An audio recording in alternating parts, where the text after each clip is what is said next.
Hello बच्चों, good evening. कैसे हो आप सब? Am I audible? नमस्ते आरएस, कैसे हैं? फटाफट अपनी अटेंडेंस दे दो यार, जो जो बच्चे प्रेजेंट हैं नाम के साथ। याद हो जाएगा कुछ दिन में। How are you all? Hi KD, hi AC, hi ST, नमस्ते एसपी, अभिज्ञान, दीपक, कैसे हो भाई? 9 बजे के शो में आज सभी का स्वागत है। ठीक है, हर्ष, रंजीत, ऋषि, वेलकम ऑल ऑफ यू। वैभव, जेबी, बहुत बढ़िया, बहुत सही। Jawahar, hello SD, hello. बहुत सही, मजे में रहना चाहिए, बिल्कुल, है ना? जैसे बताया था, खूब खुश रहो सब। संहिता, हाय, हेलो। तो बच्चों आज सृष्टि, प्रांशु, हाय गाइस। आज हमें वैसे एनएलएम जो है उसको डिस्कस करना है। और Shivansh, hello Shivansh. 1-2 minute wait कर लेते हैं, बाकी बच्चे भी आ जाएं। कुछ डीपीपी के 8 क्वेश्चंस दिए थे बच्चों, और उसके साथ मैंने आपको बताया था कि उसमें कोड वगैरह भी रहता है। Hi RD, you are back, I am back, all are back, right? Great. तो उसमें बच्चों किसी को कुछ है क्या कंसर्न? क्योंकि मेरे हिसाब से तो स्ट्रेट फॉरवर्ड क्वेश्चंस थे। अगर आपने देखे हो सॉल्यूशंस और हिंट्स, तो हो गए होंगे क्वेश्चंस। अमान, वेरी नाइस, बहुत बढ़िया बच्चों। मज़ा आ गया देख के सबको, है ना? और आज जो हमारा टॉपिक है वो भी अपने महान जो फिजिक्स के गॉड हैं न्यूटन जी के ऊपर है। ऑल्दो हम काफ़ी कुछ डिस्कस करने वाले हैं आज। एनएलएम तो है ही, फ्रिक्शन, और I think dynamics of circular motion भी हो जाएगा। तो जो भी बचा हुआ जो क्लासिकल मैकेनिक्स में है ना, वर्क बाय एनर्जी से पहले आता है, वो आज हम डिस्कस करेंगे।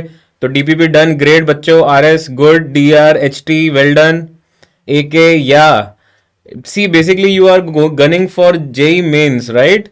आर्यांश गुड। तो जेई मेंस में ना इस तरह के क्वेश्चंस आपको सही करने हैं, जीके गुड। तो अगर आप वो कर लो ना, जिस तरह के क्वेश्चंस आपको डीपीपी में मिल रहे हैं, तो मुझे ऐसा लगता है बड़े प्यार से आप 70-80% जो है वो क्वेश्चंस आप बिल्कुल आराम से सॉल्व कर लोगे। आरएस बेटा, उस क्वेश्चन के लिए अगर तुम्हें रिलेटिव मोशन यूज नहीं करना ना, तो थीटा कवर्ड बाय जो तेज वाला है ना, जो आगे है वो, और थीटा कवर्ड बाय जो धीरे है, ठीक है?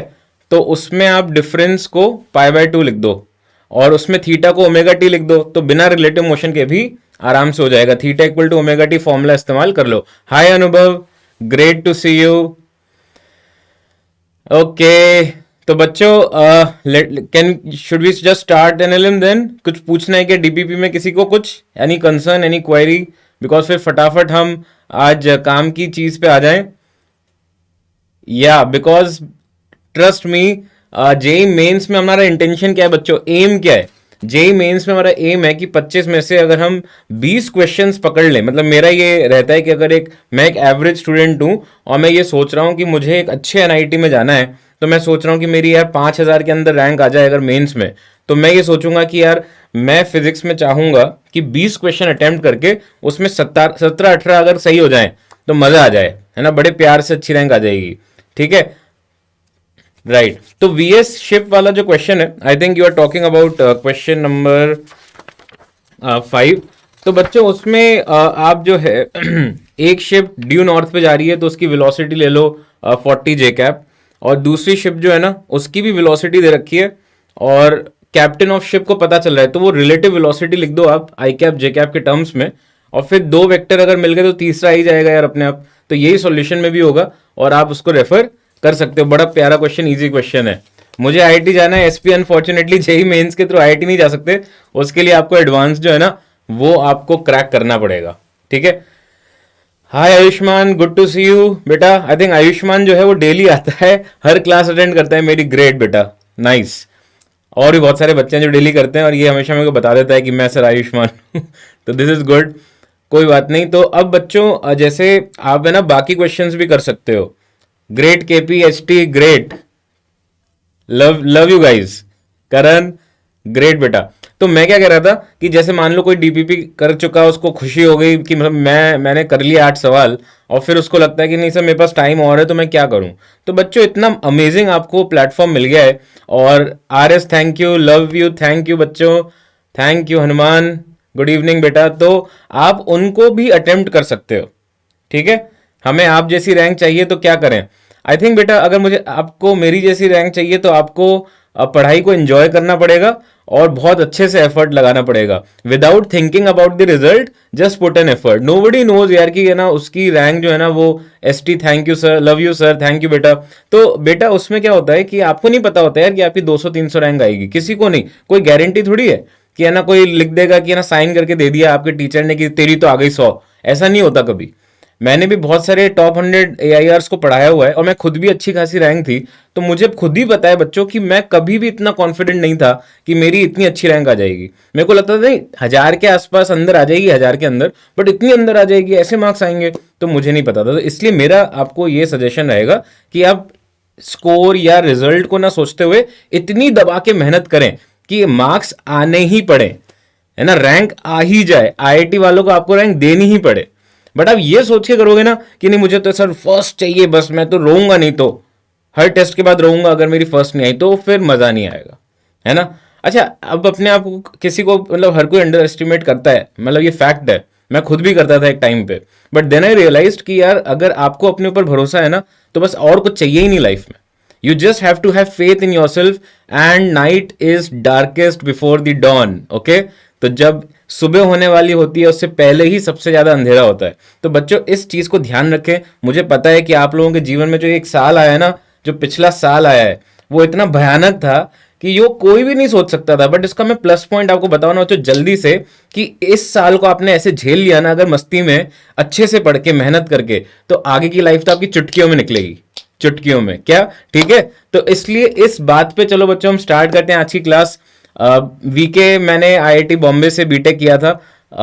आई थिंक वो काफ़ी बच्चों को पता है इसके बारे में।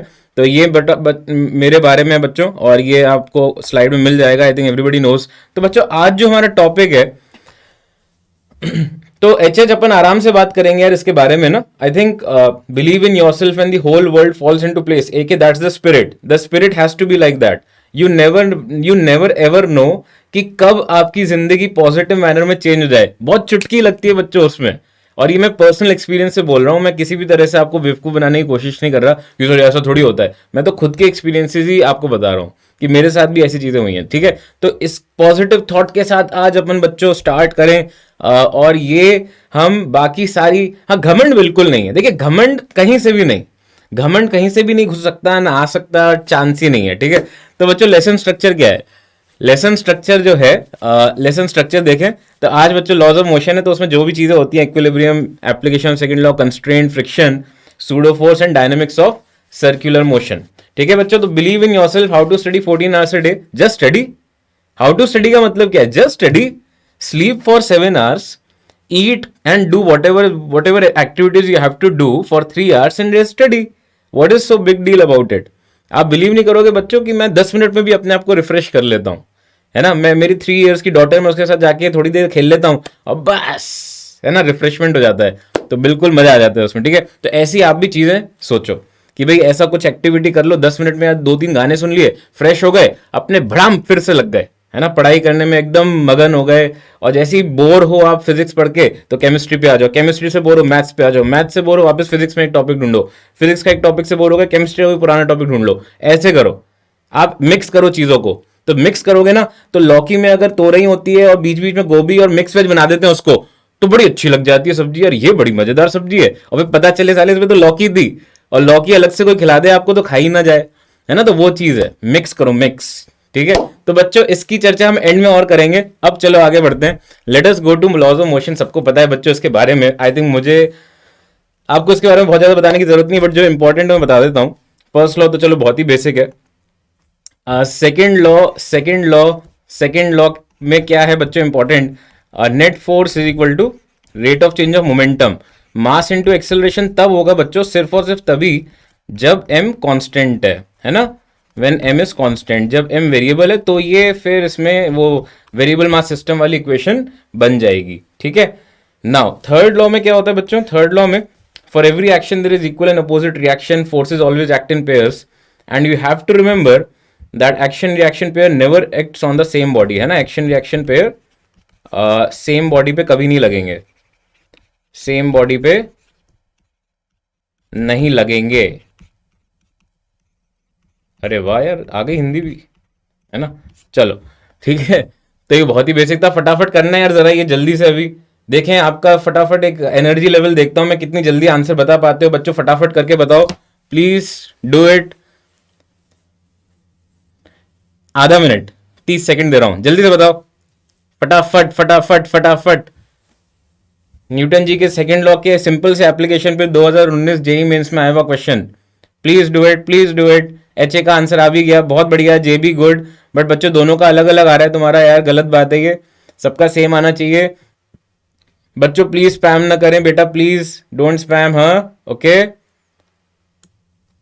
एक बार डाल दो बस आंसर, एक बार लिख दो आंसर, मुझे दिख रहा है एपी एन ए के एस, फटाफट बता रहे हैं आंसर, क्या बात है, जल्दी जल्दी आंसर मिल रहे हैं। तो बच्चों यहाँ पे सिंपल सा क्वेश्चन है, net force equal to mass sorry dp by d t है, और यहाँ पे आप बोल सकते हो कि फोर्स वेरिएबल है, तो के टी इज इक्वल टू,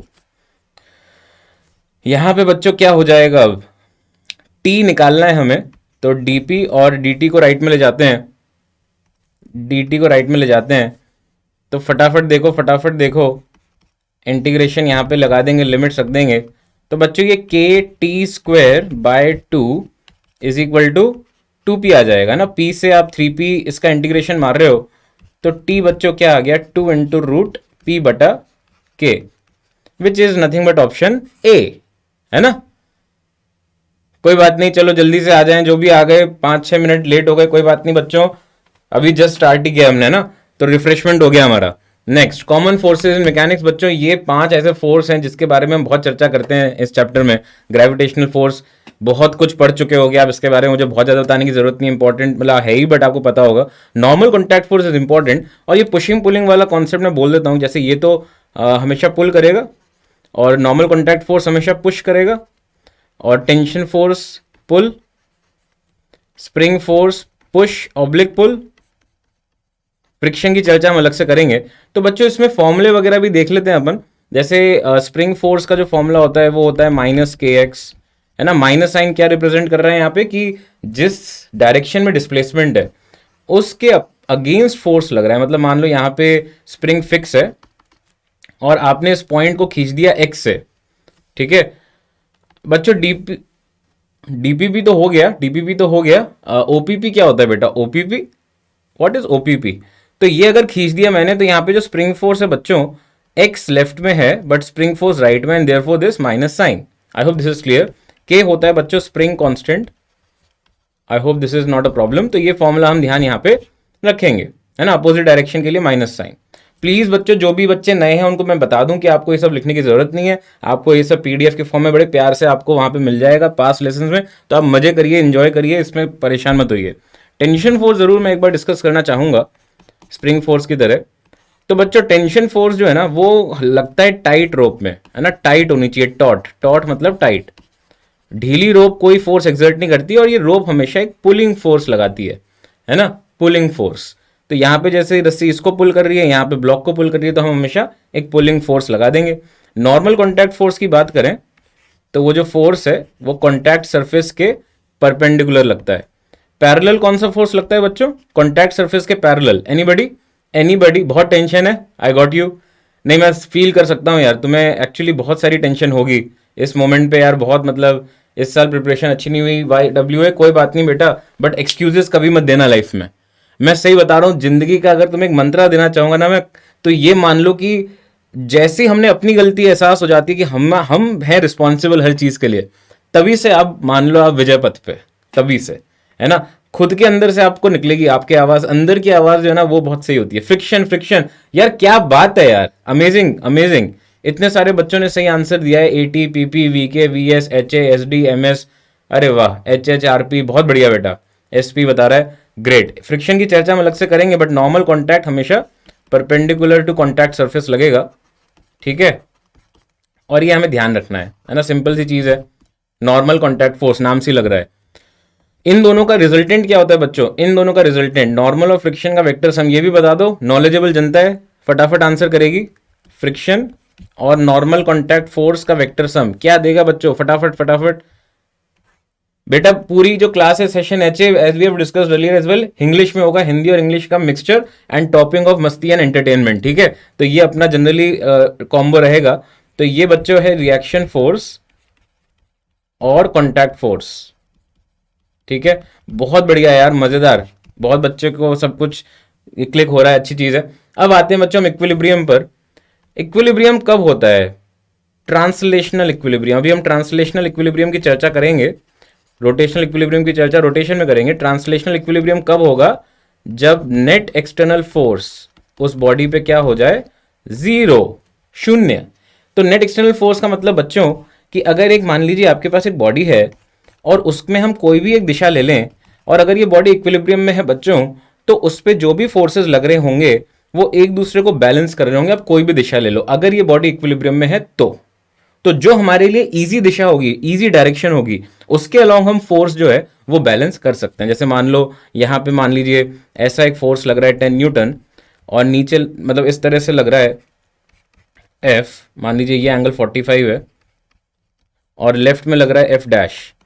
तो हम बड़े प्यार से बोल सकते हैं कि सर ये 10 ऊपर लग रहा है, तो ये अगर इक्विलिब्रियम में है तो एफ का जो नीचे वाला कंपोनेंट है, एफ का जो नीचे वाला कंपोनेंट है वो इससे 10 से इक्वेट कर दो सर, तो ये आ जाएगा आपका एफ बाई रूट टू बराबर 10।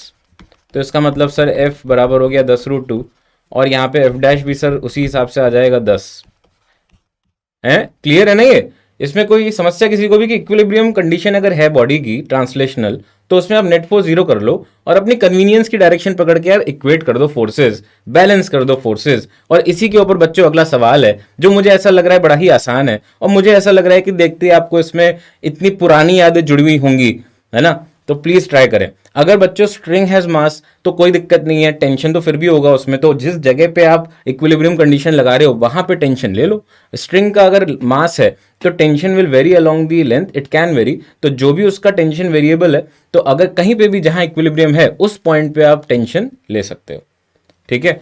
एफ डैश बेटा 10 रूट 2 नहीं होगा, एफ डैश जो है 10 ही होगा। प्लीज दिमाग लगा के बताओ, सोच के देखो, जो मैंने पीछे लिखा है वो बिल्कुल सही है। चेक करो चेक करो चेक करो, ten ten ten ten ten.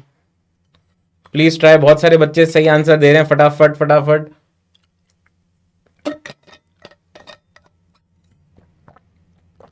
Very good एके, वेरी गुड एके, समझ में आ गया, ग्रेट, मजा आ गया। टी ए अपॉन टीवी निकालना है, टी ए अपॉन टीवी, ध्यान से देखें एंगल, जल्दबाजी में हड़बड़ाहट में मिस्टेक ना हो जाए, सावधानी हटी दुर्घटना घटी, प्यार से करें और गलत भी ना करें। तो यहाँ पे बच्चों टेंशन है ए का, और यहाँ पे बच्चों टेंशन है बी का, और इस तरह का अगर आप देखें 83 53 काट दो 83 में से तो 30 आ गया।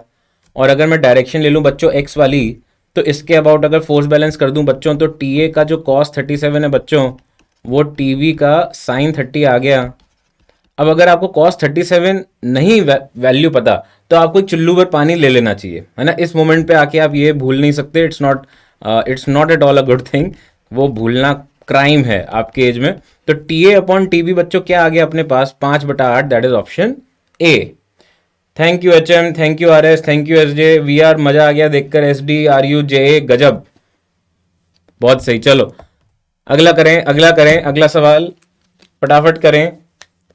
एक स्मूथ स्फीयर है और इस तरह से वॉल पे अटका हुआ है, और कॉन्टैक्ट फोर्स पूछा है बी पर, चुल्लू भर पानी, बिल्कुल।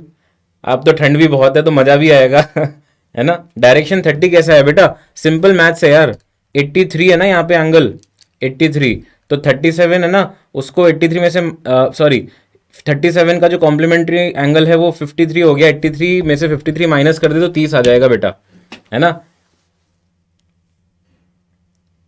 ठीक है, जेबी का आंसर आ रहा है ऑप्शन बी।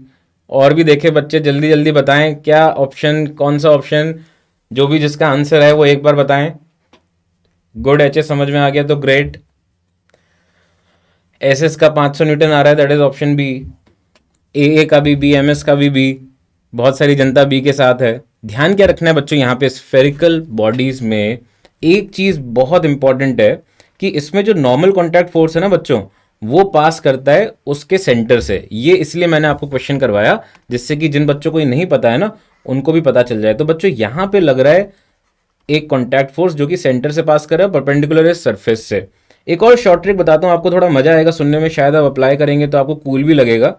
कि कई बार मेरे को मैंने ऐसा ऑब्जर्व किया, कई बार एडवांस के क्वेश्चंस में ना, ये इस तरह के जो एंगल होते हैं, जैसे ये एंगल निकालना है, तो वो थोड़ा सा अटकते हैं लोग, है ना, थोड़ा सा अटकते हैं लोग कि ये एंगल सर कैसे ट्राइंगल बनाते हैं फिर। तो मैं क्या करता हूँ इसमें, जैसे सपोज अगर मान लीजिए ऐसे पड़ा होता है ये स्फीयर, ठीक है, तो ये जो नॉर्मल कॉन्टैक्ट फोर्स है एन ए वाला वेक्टर, वो बिल्कुल सरफेस के 90 डिग्री पे होता। सुनना ध्यान से, मजा आएगा। तो अगर आपने इंक्लाइंड प्लेन ले लिया 30 डिग्री का, तो इफेक्टिवली ये जो वेक्टर है ये भी उतना ही तो डिग्री घूम जाएगा, क्योंकि अब ये स्फीयर जो है ये इसके परपेंडिकुलर डायरेक्शन में आएगा, तो ये वेक्टर भी बच्चों उतना ही रोटेट कर जाएगा। So for obvious reasons this angle has to be 30 degree, है ना। तो ये सब जो टाइम पास होता है कि 90 माइनस 30 और फिर 60 और फिर वो ऑल्टरनेट एंगल और वो सब लगा रहे हैं, वो सब की कभी जरूरत आपको नहीं पड़ेगी। तो आप इसकी प्रैक्टिस भी कर सकते हो, ठीक है। तो अब आपको बच्चों निकालना क्या है, अब आपको निकालना है एन बी। तो मैं फिर से इक्वेशन लिख देता हूं बच्चों, और बैलेंस करने के लिए आप वाई डायरेक्शन में बैलेंस कर दें। तो n a cos 30 is equal to m g, और एन ए साइन 30 बच्चों is equal to n b, ठीक है।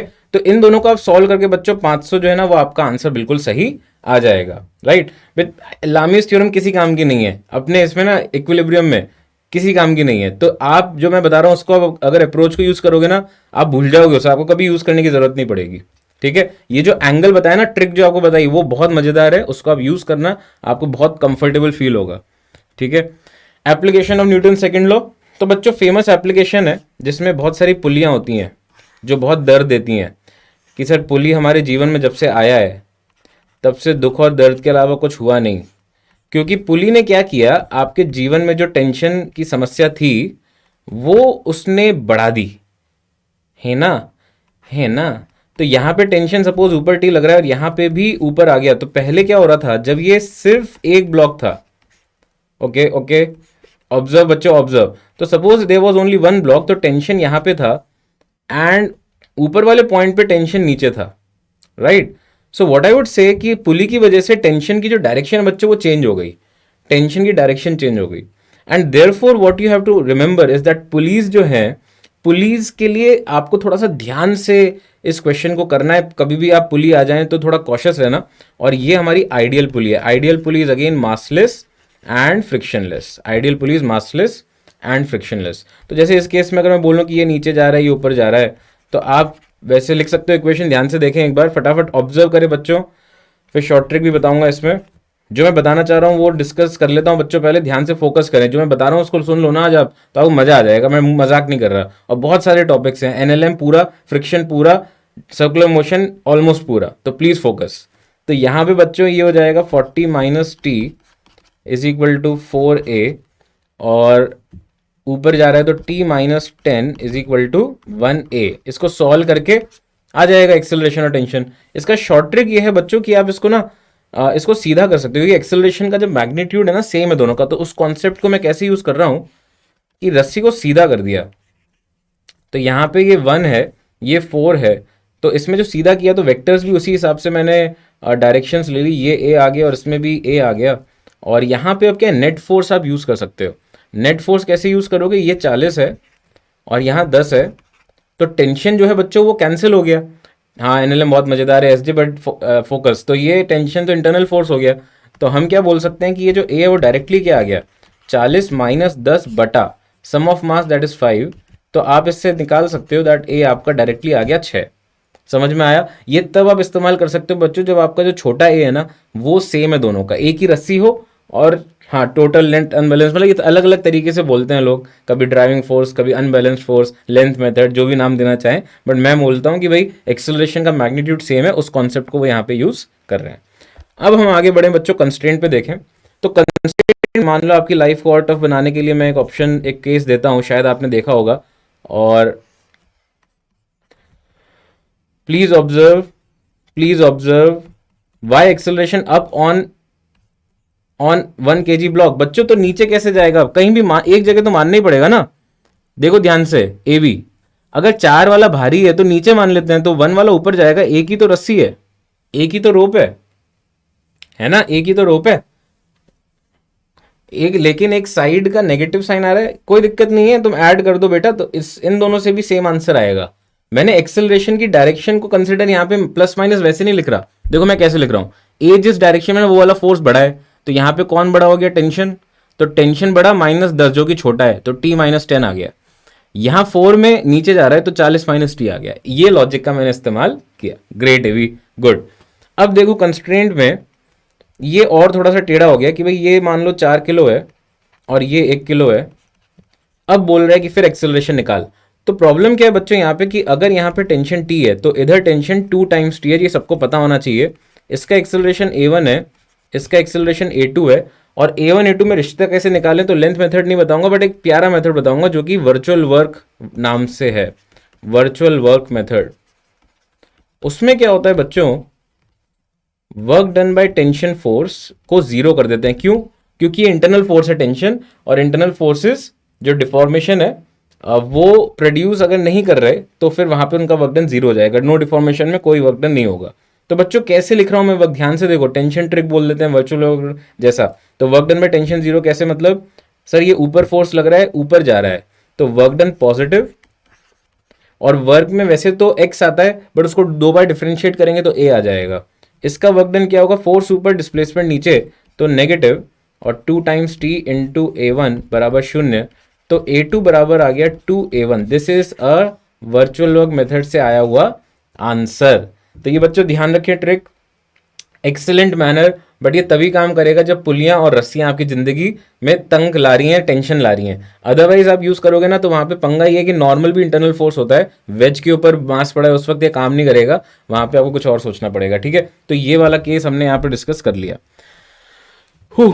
एक और केस बताता हूं आपको, जैसे वेज के ऊपर वेज है, आइडियल पुली, आइडियल पुली और रियल पुली में बस डिफरेंस ये मास वाला, बाकी एक्सेलरेशन के हिसाब से कोई प्रॉब्लम नहीं है।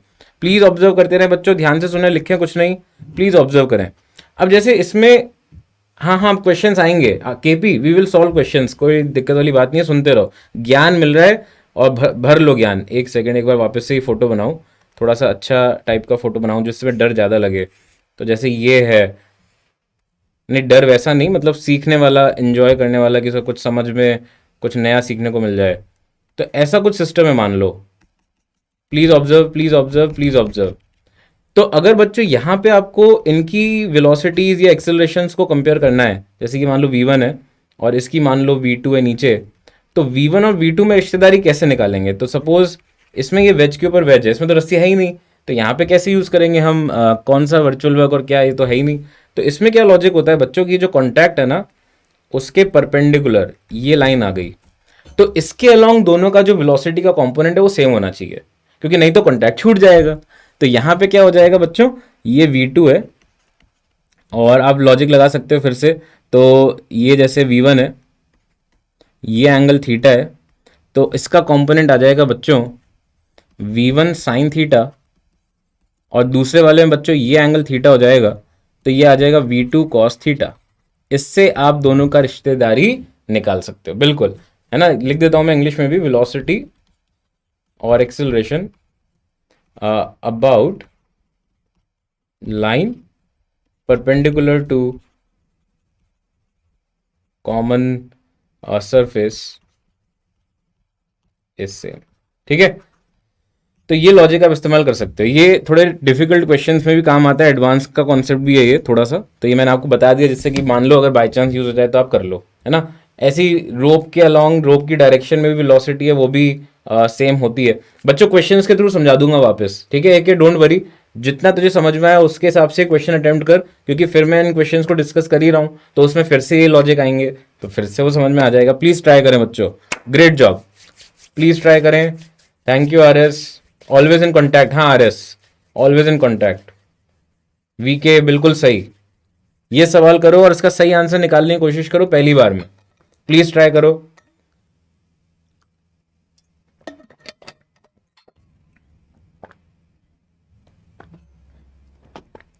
मजा आ रहा है बहुत।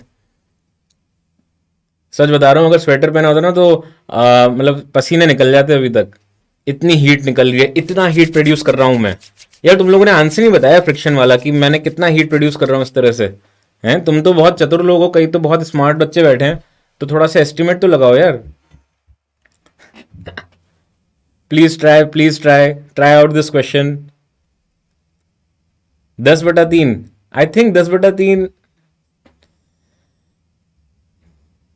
10/3 आ रहा है या 20/3, क्या आ रहा है? ऑप्शन ए, ऑप्शन डी, या बी और सी भी हो सकता है, मतलब चार ऑप्शन है ऑब्वियसली। ऐसा क्यों लग रहा है कि मल्टीपल ऑप्शंस आ सकते हैं इसमें बच्चों के? डी आ रहा है, आर यू, के पी, आर एस। किसका पूछा है एक्सेलरेशन, ये भी इंपॉर्टेंट है बच्चों। मैं बहुत ऑब्जर्व करता हूँ, जैसे मैं इसलिए बोल रहा हूँ, जैसे डबल जब भी ऑप्शन हो, एक 10/3 है, एक 20/3 है, तो आप बच्चों ध्यान रखो कि ऐसा ना हो जाए आपसे कि भाई जल्दबाजी में जिस ब्लॉक का पूछा है आपने किसी और ब्लॉक का निकाल दिया। ठीक है। अच्छा, ये मैं डिस्कस कर चुका हूँ क्या पाम के साइज के हिसाब से? अच्छा अच्छा, कानून के हाथ लंबे होते हैं, ठीक है, कोई नहीं। ठीक है ठीक है। चलो चलो चलो, प्लीज ट्राई। तो बच्चों इक्वेशंस लिख रहा हूं मैं, ध्यान से देखो आप। अगर ये ब्लॉक नीचे जा रहा है ए से, तो वर्चुअल ब्लॉक मेथड से आप देख सकते हो कि ये ब्लॉक ऊपर जा रहा है 2a से, है ना? और टेंशन जो लग रहा है बच्चों इसमें कैसे लग रहा है, अगर यहाँ पे टेंशन t है तो यहाँ पे टेंशन बच्चों 2 टाइम्स t है।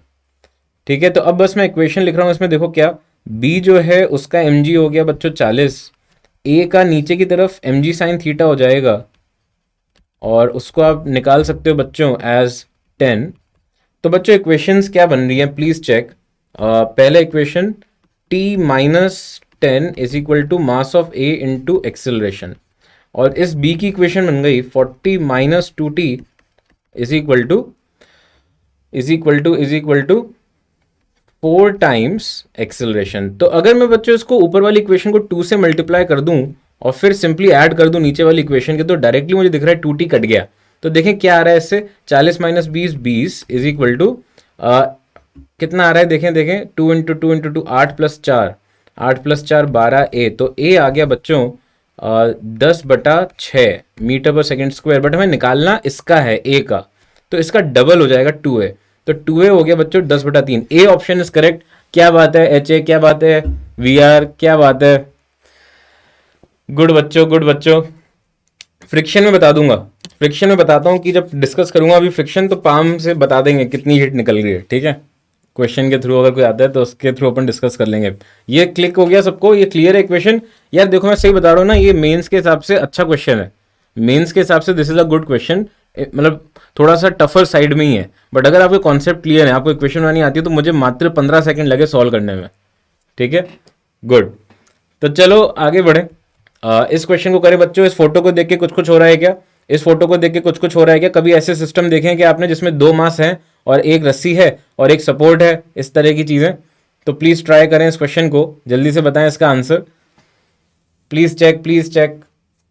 Can we use this formula m g? नहीं बेटा, एच ए इस बार यूज नहीं कर पाएगा, क्योंकि इस बार एक्सेलरेशन दोनों का सेम नहीं है।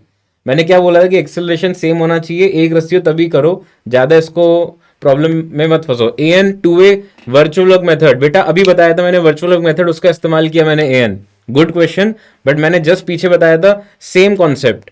तो यहाँ पे जो टेंशन बच्चों 2t और t लग रहा है ना, इधर 2t और इधर t, उसकी वजह से एक्सेलरेशन में 2 का फैक्टर आ गया।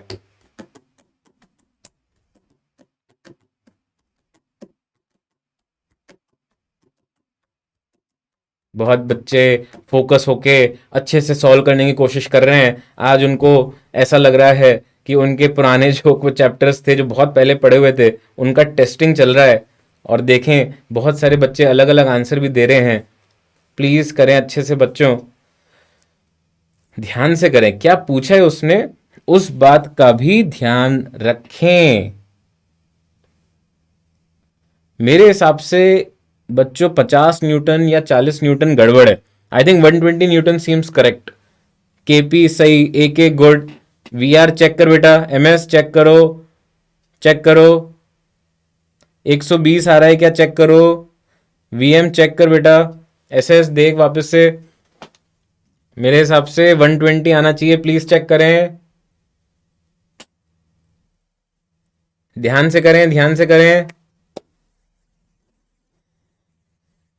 क्लोजेस्ट ऑप्शन नहीं बेटा, एग्जैक्ट आना चाहिए। एग्जैक्ट देखो आ रहा है क्या कुछ इस तरह से। C option, C option, C option. मैंने कुछ भी नहीं लिखा, सिर्फ आपको बताया आंसर की सी है, बाकी करना आपको ये बेटा। आधा मिनट और, आधा मिनट और, आधा मिनट और। इसने पूछा बच्चों यहां से है, ये इस पॉइंट पे पूछा है, इधर बताना है आपको टेंशन। तो अगर मैं इसको फ्री बॉडी डायग्राम बनाऊं इस पार्ट का, तो बच्चों इसका मास कितना हो गया? रस्सी का लीनियर मास डेंसिटी 0.2 kg पर मीटर है, और लेंथ बच्चों एक तो पूरे रोप की है तो आधा मीटर हो गया, तो इसका मास 0.1 और ये 3.9। तो ऑब्वियसली ये सब जो मोटा सा मास है ये 4 किलो का हो गया। तो इसमें नीचे बच्चों लग रहा है 40 न्यूटन, ऊपर लग रहा है बच्चों इसमें टेंशन ए दे रखा है 20। तो इक्वेशन लिखना तो बाएं हाथ का खेल है, लिखेंगे हम दाएं हाथ से ही, बट है बाएं हाथ का खेल। तो ये हो गया t-40 इज इक्वल टू 4 × 20। तो t आ गया आपका 120, और C option is the correct answer. समझ में आ रहा है क्या सबको? देखिए मजा आना चाहिए कि क्वेश्चंस जो है वो लंबे चौड़े लग सकते हैं, फोटो देख के ऐसा लग सकता है अरे ये क्या है, बट है सिंपल से ही। ऐसा कुछ नहीं है कि बहुत ज़्यादा कॉम्प्लिकेटेड हो, बहुत पता नहीं क्या करा रहे हो। आपने कभी ऑब्जर्व किया, मेरे साथ बहुत सारे बच्चों ने ऑब्जर्व किया होगा कि जनरली जो क्वेश्चन पेपर होते हैं इतने मोटे मोटे आते थे पहले, तो अब जैसे पीडीएफ भी देखते हो आप तो इतने सारे पेज कि सर क्वेश्चन पेपर में तो 8 पेज हैं, और फिर जब हमें सॉल्यूशन के पीडीएफ मिलती है तो वो तो सर 3 पेज का होता है। इसका मतलब सॉल्यूशन जो है बच्चों वो क्वेश्चन से छोटा होता है कि नहीं? थोड़ा सा ये ऑब्जर्व करना आप। जो हमें डर लगता है ना एकदम से क्वेश्चन पेपर देखकर, आंसर देखते हैं तो यार ये तो एक एक लाइन में करके बैठे हैं। समझ में आ रही है बात? हाँ कोई नहीं बच्चों, जी को आप है ना 10 ले लो, कोई बात नहीं, है ना, जी को 10 ले लो, और अगर 9.8 भी लोगे तो भी आपका क्लोजेस्ट आंसर 120 ही रहेगा। ओके, अपर पार्ट में भी आ जाएगा बच्चों टेंशन, अगर आपको इस नीचे पार्ट का पूरे का फ्री बॉडी डायग्राम ले लो, एक साथ इकट्ठा कर लो। ठीक है, चलो अगला सवाल करें, अगला सवाल करें। एक इंपॉर्टेंट कॉन्सेप्ट है बच्चों जो इसके थ्रू मैं डिस्कस करना चाह रहा था, तो आप इसको बताएं इसका आंसर क्या होगा।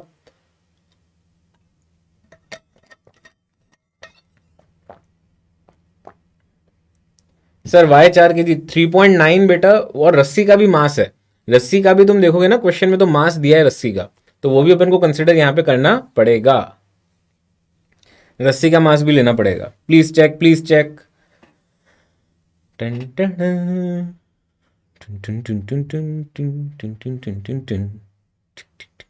कोई नहीं, सोचो सोचो, थोड़ा सोचो। स्प्रिंग, स्प्रिंग का क्या गेम चल रहा है, थोड़ा सोचो। स्प्रिंग क्या चाहती है? स्प्रिंग जो है वो भी थोड़ी सी क्या है ना, आलसी होती है स्प्रिंग। स्प्रिंग क्या है कि एकदम से अपना फोर्स चेंज नहीं करती। स्प्रिंग के साथ एक प्रॉब्लम है कि मान लो स्प्रिंग खिंची हुई है, फिर तुम्हें और खींचना है स्प्रिंग को, तो स्प्रिंग अपना गुड गुड टाइम लेगी खिंचने के लिए, है ना। जैसे मान लो यहाँ पे एक रस्सी है, ठीक है, और यहाँ एक ब्लॉक है, तो आप क्या है, इसको अगर झटका मारोगे ना ब्लॉक को, तो टेंशन फोर्स एकदम से बढ़ जाएगा इंस्टेंटेनियसली। इंपल्स भी लगा सकता है, इसलिए हम बोलते भी हैं कि tension is a impulsive force, where spring can not apply that impulse.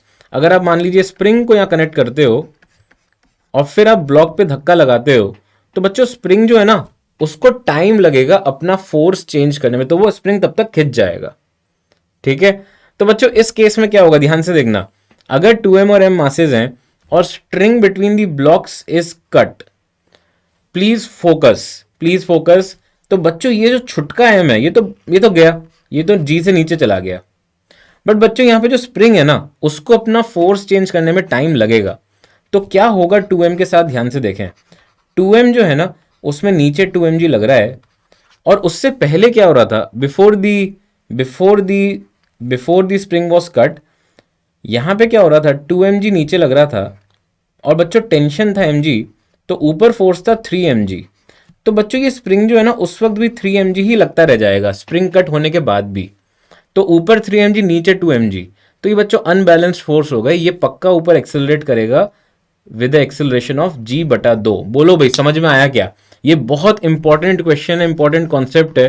Please बच्चों मेरी रिक्वेस्ट है कि इसको हम ध्यान रखें कि स्प्रिंग फोर्स, जब तक स्प्रिंग काट नहीं दोगे, स्प्रिंग को तुमने काट ही दिया तो खराब हो गई स्प्रिंग, फिर उसका फोर्स 0 हो गया। बट अदरवाइज स्प्रिंग को ना अपना फोर्स चेंज करने में टाइम लगेगा, स्प्रिंग को अपना फोर्स चेंज करने में टाइम लगेगा। तो वो जो पुराना फोर्स था स्प्रिंग का 3 mg, वो अभी भी लगता रहेगा बच्चों। अब ये तो आप निकाल सकते हो g/2, इसको मैं ऐसे लिख सकता हूँ acceleration is equal to 3 mg minus 2 mg बटा 2m, तो ये आ गया g/2। चेक कर बेटा, ठीक है, चेक करो। तो क्या ऑप्शन सही है इसमें? ए जा रहा है g/2 से g, बी जा रहा है g से c, दिस इज करेक्ट। तो हमने पहले सिचुएशन देख ली और बाद में सिचुएशन देख ली। तो पहले स्प्रिंग फोर्स 3 mg था इक्विलिब्रियम में, वो अभी भी लगता रहेगा स्ट्रिंग काटने के बाद भी, इसीलिए ये इंपॉर्टेंट कॉन्सेप्ट है ना। तो जैसे मैं वापस अगर यहाँ लास्ट टाइम बता दूं, तो before the string was cut, तो क्या हो रहा था, मैं इसमें लास्ट टाइम बता रहा हूं, नीचे mg और यहां पे टेंशन mg, यही टेंशन इस ब्लॉक पे नीचे लग रहा था, उसका 2 mg खुद का नीचे था mg जो है, तो स्प्रिंग फोर्स कितना था इसमें बच्चों 3 mg, ये चेंज नहीं होगा, ये फोर्स वही रहेगा। जब आपने रस्सी को काटा ना तो भी ये फोर्स सेम ही रह गया, ठीक है। तो ये चेंज होने में टाइम लगेगा बस, तो इसलिए हमने इसको चेंज नहीं किया। ओके, चलो नेक्स्ट क्वेश्चन, अगला सवाल देखें किसमें कितना है दम। हाँ, अगर स्प्रिंग को ही कट कर दिया तो दोनों ब्लॉक जी से नीचे जाएंगे, गुड कंक्लूजन, सही है, बिल्कुल सही है बेटा। अब आप इसकी रिकॉर्डिंग चेक कर सकते हो, है ना। तो मैंने 2 बार समझा दिया, एक बार आप वापस सुन लेना, आपको बिल्कुल समझ में आ जाएगा। ओके, प्लीज चेक, अगला सवाल करें।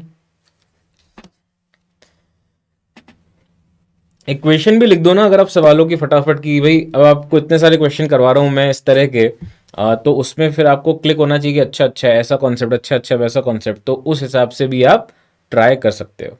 हाँ, इस तरह का क्वेश्चन आया हुआ है प्रीवियस ईयर में, बिल्कुल। Please try, please try, please try.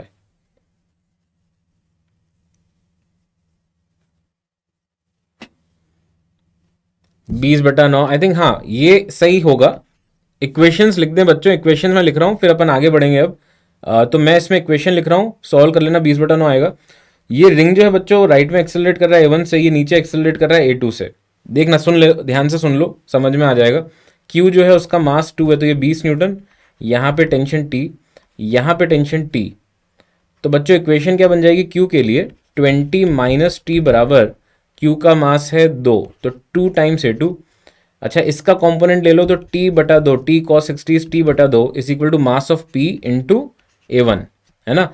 But in दोनों से आंसर नहीं आएगा कि A1 A2 अलग अलग हैं, तो उसके लिए हम जो अभी हमने सीखा कंस्ट्रेंट रिलेशन, तो क्या आ जाएगा इससे, A1 cos 60 is equal to A2, तो A1 divide by 2 is equal to A2। तो ये तीसरी इक्वेशन आ गई, तो 1 2 3 इन तीनों से आपका आंसर आ जाएगा option number C, that is 20/9। हाँ, वेरी गुड। ए स्ट्रिंग के अलॉन्ग एक्सेलरेशन सेम होगा, ये आ जाएगा बच्चों सी, ठीक है, चेक कर लेना, आ जाएगा। बी आ रहा है, सी आएगा मेरे हिसाब से, चेक कर लेना, ठीक है।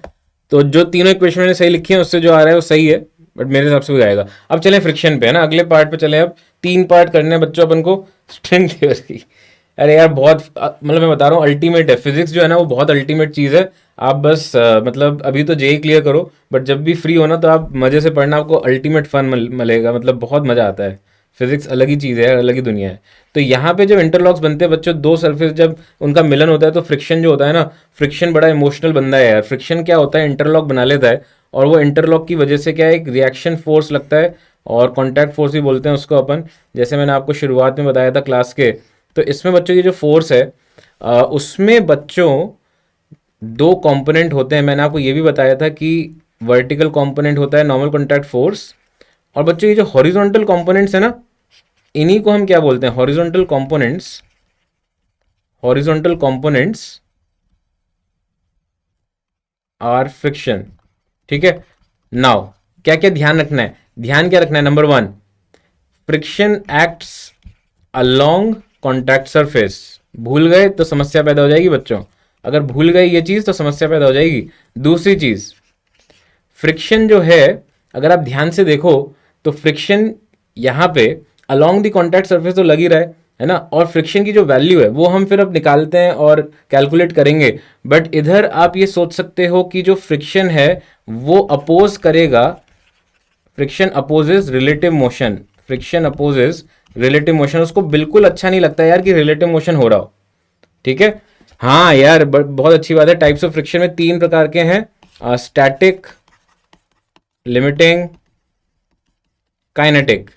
एक चीज जो फ्रिक्शन में आपका कॉन्फिडेंस दिखाती है वो ये है कि अगर आपको पता हो कि स्टैटिक फ्रिक्शन तब लगता है जब कॉन्टैक्ट सरफेस जो है उनके बीच में कोई रिलेटिव मोशन नहीं हो रहा, तो उसमें हमें क्या ध्यान रखना है कि ये जो स्टैटिक फ्रिक्शन है, no fix formula for static friction. अगर आप ये भूल गए तो गड़बड़ हो जाएगी बच्चों, है ना। बहुत इंपॉर्टेंट चीज है ये। लिमिटिंग फ्रिक्शन, इसका फॉर्मूला होता है म्यू एस इंटू एन। इस म्यू एस को हम बोलते हैं coefficient of static friction. N तो आपको पता ही है बच्चों, वही नॉर्मल कॉन्टैक्ट फोर्स। और ये जो काइनेटिक फ्रिक्शन है इसको हम बड़े प्यार से लिखते हैं एफ के, और ये हो जाता है बच्चों म्यू के इंटू एन। आप देखोगे भाई हर जगह वैसे म्यू एस जो है वो म्यू के से बड़ा होगा, क्योंकि जब इंटरलॉक बने हुए हैं तो बड़ा दम लगता है, दम आता है फोर्सेस में, ठीक है। दूसरी चीज कि आप ये ध्यान रखना कि आपको जो आपके फिजिक्स में क्वेश्चन होगा ना उसमें एक ही म्यू दिया होगा, क्योंकि वो चाहते हैं कि यार आपकी जिंदगी ना बहुत सुकून में निकले, आपको ज़्यादा कैलकुलेशन में परेशानी नहीं हो, तो आपको वो एक ही म्यू देंगे। अब आप उसको म्यू एस मानो, म्यू के मानो, कुछ भी मानो, तो आपकी जिंदगी बड़ी अच्छी हो जाएगी। तो ये जो दो फॉर्मूले में से ये इंपॉर्टेंट है और ये आपको ध्यान रखना है, ठीक है। नेक्स्ट करो सवाल बच्चों फटाफट, जल्दी से। बहुत अच्छी एनर्जी लग रही है, सब पार्टिसिपेट करें, जल्दी से करें क्वेश्चन, क्विकली, फटाफट।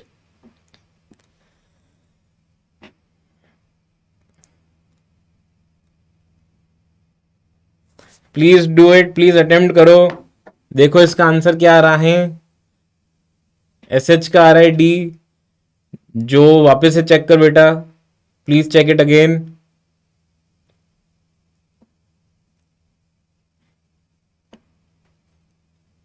चेक करो और सही से करो, सब बच्चे सही से करें क्वेश्चन। यार ये होना चाहिए सबसे अपने आप। सी ऑप्शन सीम्स करेक्ट बेटा। ए एक बार ही कर बेटा, don't spam please. I think जी ये हाँ, मतलब it is good for your revision. मतलब मैं बोलूंगा कि हाँ रिविजन आपने पढ़ा हुआ है तो रिवाइज हो जाएगा, सारी चीज़ें मैं डिस्कस कर रहा हूँ और एक बार ब्रशअप हो जाएगा फटाफट की जो जो चीज़ें इंपॉर्टेंट है। बट हाँ आपको सेल्फ स्टडी तो यार है ही, मतलब वो तो आपको करते ही रहनी पड़ेगी, उसका तो कोई सब्सटीट्यूट नहीं है ना। You have to do that hard work, वो तो है ही। बहुत सही केवी, बहुत सही N A V S J H M, बहुत बढ़िया बच्चों। देखो फ्रिक्शन का पहला सवाल है, इमोशनल बंदा होता है फ्रिक्शन बहुत। तो यहाँ पे क्या है ना, ये कार्ड के रिस्पेक्ट में रेस्ट पर है, तो इधर जो है ना फ्रिक्शन लगेगा और ये सोचेगा पहले फ्रिक्शन देखें भाई हो क्या रहा है इसके साथ। तो ब्लॉक में जो फोर्स है, एक तो नीचे एम है और राइट में है नॉर्मल। तो बच्चों यहाँ पे एक्सेलरेशन है इसका राइट में, फ्रिक्शन इस एम को बैलेंस करने के लिए बैठा है। तो आप कह सकते हो कि यार ये जस्ट अगर लिमिटिंग केस है, जस्ट वर्ड यूज किया है, तो limiting friction is equal to m कर दो और यही लिमिटिंग फ्रिक्शन हो जाएगा म्यू एस इंटू एन, और एक ही म्यू है बच्चों तो कोई समस्या नहीं है। तो अपन का आंसर क्या आ गया, ये 10 is equal to mu s ही तो निकालना है और एन है अपना एम ए जो कि है 20, तो म्यू एस आ गया बच्चों 0.5। Please check, this is the answer option C. ठीक है कोई बात नहीं बेटा, कोई बात नहीं, होता है एक्साइटमेंट, मुझे भी होती है, एक्साइटमेंट में निकल जाता है कभी कभी। चलो ये क्वेश्चन करो, जो इसका सही आंसर देगा ना उसको मेरी तरफ से एक थम्स अप, और ABCD चारों ऑप्शन मत लिख देना, ठीक है। Please try. अभी से शुरू करें तो 4G में निकल जाएगा, बस शुरू कर देना बेटा। अब ऐसा ना हो कि ये बोलते बोलते वो आ भी जाए, शुरू कर देना। अगर अभी तक नहीं किया है तो अब कर देना, ठीक है। Thumbs up KV, thumbs up AC, thumbs up JB, thumbs up, बहुत सही बेटा। बेटा इसमें मतलब इक्विलिब्रियम देखो ना, लिमिटिंग फ्रिक्शन जो है वो mg को बैलेंस कर रहा है, तो लिमिटिंग फ्रिक्शन होता है म्यू एन, और नॉर्मल कॉन्टैक्ट फोर्स यहाँ पे क्या कर रहा है, एक्सेलरेट कर रहा है इसको, तो इसीलिए एन को मैंने लिख दिया ma, ठीक है। ये बड़ा प्यारा क्वेश्चन है यार, ये मेरा फेवरेट सवाल है ना, क्योंकि इसमें बहुत सारे अच्छे कॉन्सेप्ट इन्वॉल्व हैं, मजा आता है इसको डिस्कस करने में बड़ा। क्योंकि हम फ्रिक्शंस की इमोशंस के साथ खेल रहे हैं यहाँ पे। ओके, नॉर्मल ऊपर क्यों नहीं, वो तो डिपेंड करेगा बेटा कॉन्टैक्ट सरफेस कैसा है। जो भी कॉन्टैक्ट सरफेस है उसके परपेंडिकुलर लगेगा। अब तुम्हारा कॉन्टैक्ट सरफेस ही अगर वर्टिकल है तो परपेंडिकुलर तो उसके लिए हॉरिजॉन्टल हो गया ना। ये है, बहुत प्यारा आंसर है एसजे, वेरी गुड। तो बच्चों फ्रिक्शन की फीलिंग्स यहाँ पे ये है कि फ्रिक्शन चाहेगा कि ये ब्लॉक जो है ना वो ग्राउंड के साथ ही चिपका रहे। फ्रिक्शन यही चाहेगा कि ये जो ब्लॉक है वो जुदा ना हो ग्राउंड से, ये वाला ब्लॉक भी जुदा ना हो। तो हमें ये चेक करना है। तो बच्चों ये चेक करने के लिए आप क्या देखेंगे यहाँ पे कि ये 3 न्यूटन फोर्स जो हैं वो 3 न्यूटन फोर्स क्या फ्रिक्शन दे सकता है। और अगर फ्रिक्शन की लिमिटिंग वैल्यू निकालें तो म्यू एन से फ्रिक्शन की लिमिटिंग आ रही है 5 न्यूटन, तो बिल्कुल दे सकता है 3 न्यूटन, है ना। तो फ्रिक्शन यहाँ पे बच्चों कितना लगेगा, फ्रिक्शन स्टैटिक लगेगा और 3 न्यूटन लगेगा बच्चों, 5 नहीं लगेगा। 5 है लिमिटिंग, बट फ्रिक्शन की इमोशन ही नहीं है ना यार। फ्रिक्शन तो चाहता है कि रिलेटिव मोशन ना हो। ये बात समझ में आई क्या सबके, सोच के देखो बेटा। फ्रिक्शन ये चाहता है कि रिलेटिव मोशन ना हो, तो वो चाहेगा कि ये पड़ा रहे बस ब्लॉक, ये कहीं जाए ना, है ना। तो that is the idea behind this question. ठीक है, क्लियर सभी को, गुड। तो बच्चों एक 2 ब्लॉक सिस्टम डिस्कस करने से पहले ये एक और क्वेश्चन कर लो, ये वाला क्वेश्चन करें, उसके बाद फिर 2 ब्लॉक सिस्टम का भी कॉन्सेप्ट आपको बता दूंगा। अगर मूव करेगा तो टेंशन जीरो, नहीं नहीं ऐसा जरूरी नहीं है। अगर मूव कर रहा है तो फिर लेफ्ट वाला ब्लॉक भी मूव करेगा तो टेंशन जीरो नहीं हो सकता, है ना। एचएम ये सोच कि फ्रिक्शन की इमोशंस क्या कहती है। फ्रिक्शन ये बोलता है कि भाई रिलेटिव मोशन नहीं होना चाहिए, तो जो ब्लॉक पड़ा है ना ग्राउंड पे उसको रेस्ट पे रखना है। फ्रिक्शन का काम बस ये है। तो तुम मान लो, यू अज्यूम दैट फ्रिक्शन जो है वो उस ब्लॉक को रेस्ट पे रख रहा है। तो अगर जितना फ्रिक्शन चाहिए वो लिमिटिंग वैल्यू से कम आ गया तो अपना काम हो गया। अगर वो लिमिटिंग वैल्यू से एक्सीड कर गया तो अपना काम नहीं हुआ। That is the idea. ये अगेन एक एक्सेलेंट क्वेश्चन है, क्वेश्चन नंबर 10। मल्टीपल टाइम्स पूछा गया क्वेश्चन है ये। Not easy in JEE to ask multiple times, but this is a beautiful question. Please try, please try, please try. BC में fight चल रही है, ए ऑप्शन भी आ गया। ओके, बी और सी, बी और C, A B C, A B C, A B C. नहीं, pressure का लॉजिक नहीं है इसमें, प्रेशर का लॉजिक नहीं है। एंगल ऑफ रिपोज का यूज कर सकते हो। हिंट ये tan theta equal to mu, एक फॉर्मूला होता है ना उस तरह का, वो यूज कर सकते हो। ए होगा guaranteed, I am sure it is B. Okay, चलो अच्छी बात है, दो बच्चे अपने अपने आंसर्स को लेके श्योर हैं। तो बच्चों यहाँ पे ये मास पड़ा है और ये जो है मैं अभी सॉल्व नहीं कर रहा, मैं आपको 2 मिनट देता हूँ ये सोचने के लिए। This is a good question, I want you guys to think. बस मैं हिंट दे देता हूँ कि ऊपर जा रहा है, ऊपर है, और फिर यहाँ पे कहीं जाके ये नीचे गिरने की, ये नीचे जो गिरने की टेंडेंसी होगी, ये बिल्कुल किया होगा सभी बच्चों ने। जो भी सीरियस जेई कैंडिडेट्स हैं ये क्वेश्चन डेफिनेटली किया होगा। ये प्रीवियस ईयर्स में आए हुए क्वेश्चन में से है, और मतलब ये मल्टीपल टाइम्स इस तरह का आया हुआ है। ठीक है, हाँ मैंने डायग्राम बना दिया ना आपकी कन्वीनियंस के लिए कि इस तरह से आप सोच सकते हो।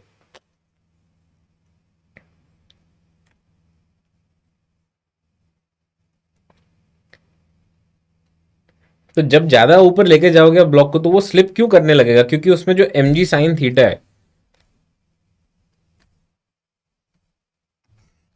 यहां पे ऐसे सोच सकते हो आप कि जो नीचे फोर्स लग रहा है एम जी साइन थीटा, ये ऊपर वाला जो फोर्स है बच्चों लिमिटिंग फ्रिक्शन म्यू एन, और एन यहां पे हो जाएगा एम जी कॉस थीटा।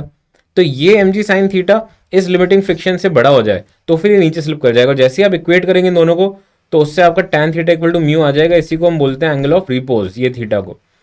तो बच्चों ये लॉजिक हम यहाँ पे लगाएं तो इसमें भी आपका आंसर देखो कैसे आ रहा है।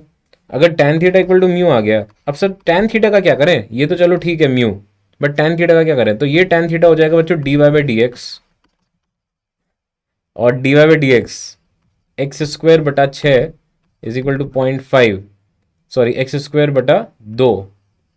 तो x की वैल्यू आ गई 1, और बच्चों x की वैल्यू 1 आ गई तो उसने पूछा क्या है, हाइट y पूछा है। 1 पुट करें तो y आ गया 1/6। तो बहुत सारे बच्चों गलत है, आई थिंक बहुत कम बच्चों का आंसर जो है इस क्वेश्चन का सही है? प्लीज चेक करें, चेक करिए, समझ में आया क्या? सोच के देखो, बढ़िया क्वेश्चन है यार, ये ध्यान रखना है। जैसे जैसे ये ब्लॉक ऊपर जाएगा वैसे वैसे इसकी स्लिपिंग की टेंडेंसी होगी। तो एक पॉइंट ऐसा आएगा जब ये जस्ट स्लिप करने लगेगा, उस वक्त का कंडीशन आपको लिखना है। वेरी गुड आर्यन, चमक गया तो अच्छी बात है, मजा आ गया है कि बहुत सही। कोई बात नहीं, ऐसे y x equal to one यहाँ पे एक्चुअली सॉल्व करो ना ऐसे। तो ये जो सॉल्व करके आएगा इससे देखो ना, d y by d x जो कितना आ रहा है, d y by d x 3 नीचे आएगा तो 2 बच गया नीचे डिनोमिनेटर में, राइट। तो 2 उधर उधर जाएगा तो रूट ले लो तो 1 आ गया। ये फॉर्मूला जो है ना एंगल ऑफ रिपोज का होता है, एक बार देख लेना, अगर तुम भूल गए हो तो तुम देखना, क्योंकि ये इजी सा फॉर्मूला है, इट्स सिंपल। तो tan थीटा होता है कर्व के लिए d y by d x. तो d y by d x करोगे इस इक्वेशन का जो तुम्हें दे रखा है क्वेश्चन में, तो ये फंक्शन आ जाएगा, ये फंक्शन से x1 आ गया। बट इसने हाइट पूछी है, उस पॉइंट पे हाइट पूछी है, तो x को 1 रख दो इसमें तो y आ गया। म्यू की वैल्यू कैसे आई? अरे पढ़ो ना यार सवाल यार, हैं? एच ए बेटा म्यू दे रखा है क्वेश्चन में, ठीक है। चलो बहुत बढ़िया। अब बच्चों इसमें जो आखिरी पार्ट है ना फ्रिक्शन में, उसको देख ले, 2 ब्लॉक सिस्टम। कई बच्चों को इसमें दिक्कत होती है क्योंकि वो केस बना बना के फंस जाते हैं ना। मेरे हिसाब से इसमें कोई केस वेस की जरूरत नहीं है। आप ऐसे सोचो कि अगर एक ब्लॉक के ऊपर दूसरा ब्लॉक है और मान लीजिए कोई एक्सटर्नल फोर्स लग रहा है, पहले सिंप्लिसिटी के लिए अपन यहाँ पे म्यू 0 मान लेते हैं और इधर म्यू नॉन जीरो है, मान लो 0.2। तो बच्चों यहाँ पे मान लीजिए कुछ फोर्स लग रहा है, प्लीज चेक करें, प्लीज चेक करें। हाँ बेटा, एस जे ले सकता है angle of repose curved surface पे, उस पॉइंट पे आप एक टेंजेंट बना दो तो फिर वो इंक्लाइंड प्लेन की तरह बिहेव करेगा। प्लीज चेक करो, चेक करो, चेक करो।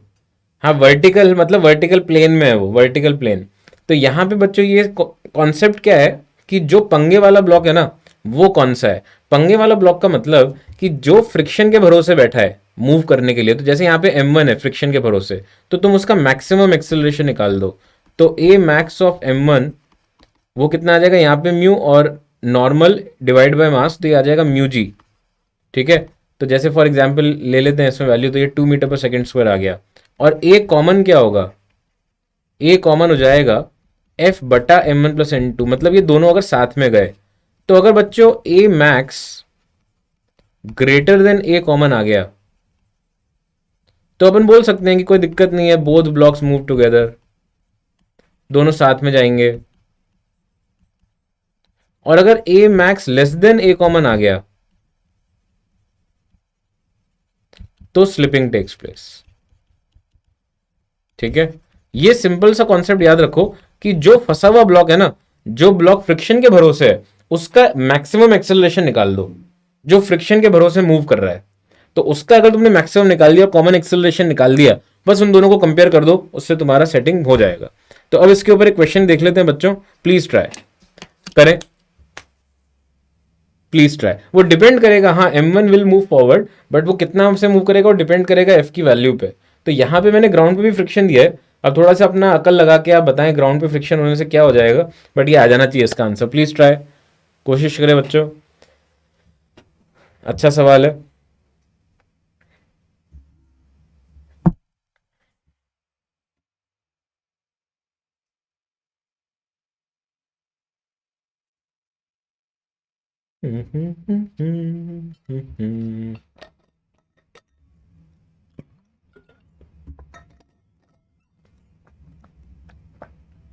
बहुत शानदार ए, बहुत शानदार आयुष्मान। आई होप ए यहाँ पे आयुष्मान है, but amazing amazing job, good one.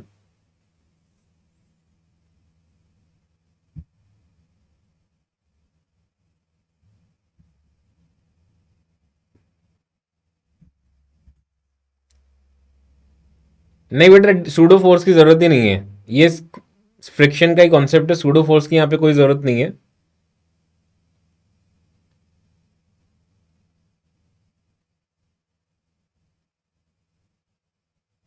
D सही है बेटा, केपी गुड जॉब, एडी बढ़िया, एनपी एमएस गजब, बिल्कुल D is the correct answer, PP बहुत सही। ओके। एक्चुअली ए लेटर ही इतना शानदार है कि सबको ए अपना लेटर रखने का मन करता है। वैसे तो ऐसा कुछ भी नहीं है। आप लोगों के नाम किसने रखे थे, किसी को याद है क्या कि किसके, किसी का, जैसे मेरी अभी सिस्टर के हुआ था बेटा, तो उसके उसके ताऊजी ने उसका नाम रखा था। तो आपका जो नाम है, okay Asid, you are also a, तो आपका नाम किसने रखा था? कोई ऐसा पर्सन जो आपको याद हो किसने रखा था? अच्छा, दादी ने रखा था एसजे की। सही है। हाँ, वैसे दादियाँ ही रखती थी पहले मेरे हिसाब से। जो अच्छा नाम लगेगा तो रखेंगे। बट नाम कभी कभी बड़े वियर्ड से आते हैं ना, जैसे बचपन में मामी ने रखा था एसडी के, ए के में मम्मी ने रखा, सिस्टर ने रखा आरपी के, क्या बात है। दादी ने आयुष्मान, पापा ने, बुआ ने, चाचा ने, अब सबके बड़ी वैरायटी है यार, है गजब। बहुत सही। मम्मी ने रखा। बहुत सही। अजात शत्रु, क्या बात है, क्या नाम है यार, तो डर लग रहा है सुन के ही। है ये ऐसा थोड़ा वो लग रहा है कि एकदम क्षत्रिय टाइप, नहीं कि अभी घोड़े पे चढ़ के बस भागने ही वाला है। दो तीन आरएस भी हैं, ओके। दीदी का नाम पापा ने रखा, दादी ने चेंज करवा दिया, क्या बात है। अंदर की एकदम से भावनाएं उमड़ गया लोगों की। ये नाम बड़े यार टची होते हैं, नहीं? कुणाल, डैड, दादा ने, बहुत सारे नाम बड़े अजीब से भी होते हैं। मतलब मेरा एक बैचमेट था, उसका नाम ऐसा था, श्रीनिवास पॉटी। तो उसका सरनेम जो था POTTY था। अब आप सोच सकते हो कि क्या हुआ होगा, है ना, कॉलेज में, मतलब it was totally incredible. And he use to curse his parents कि यार क्या सोच के मेरा नाम रख दिया ऐसा, है ना। इतना रोता था वो, इतना रोता था, अभी भी रोता है कि भाई क्या हो गया ये मेरा। ठीक है। और नहीं, मतलब एक्चुअल में दिस इज नो जोक, ठीक है, this is no joke, it actually happened. Right. तो नहीं, ऐसा हो जाता है कई बार, मतलब आप देखोगे तो मतलब अजीब अजीब सा लगता है सुनने में कि यार ये तो गजब हो गया उसके साथ। ठीक है, तो उसको तो कभी नहीं छोड़ा जाता था, कुछ भी हो तो।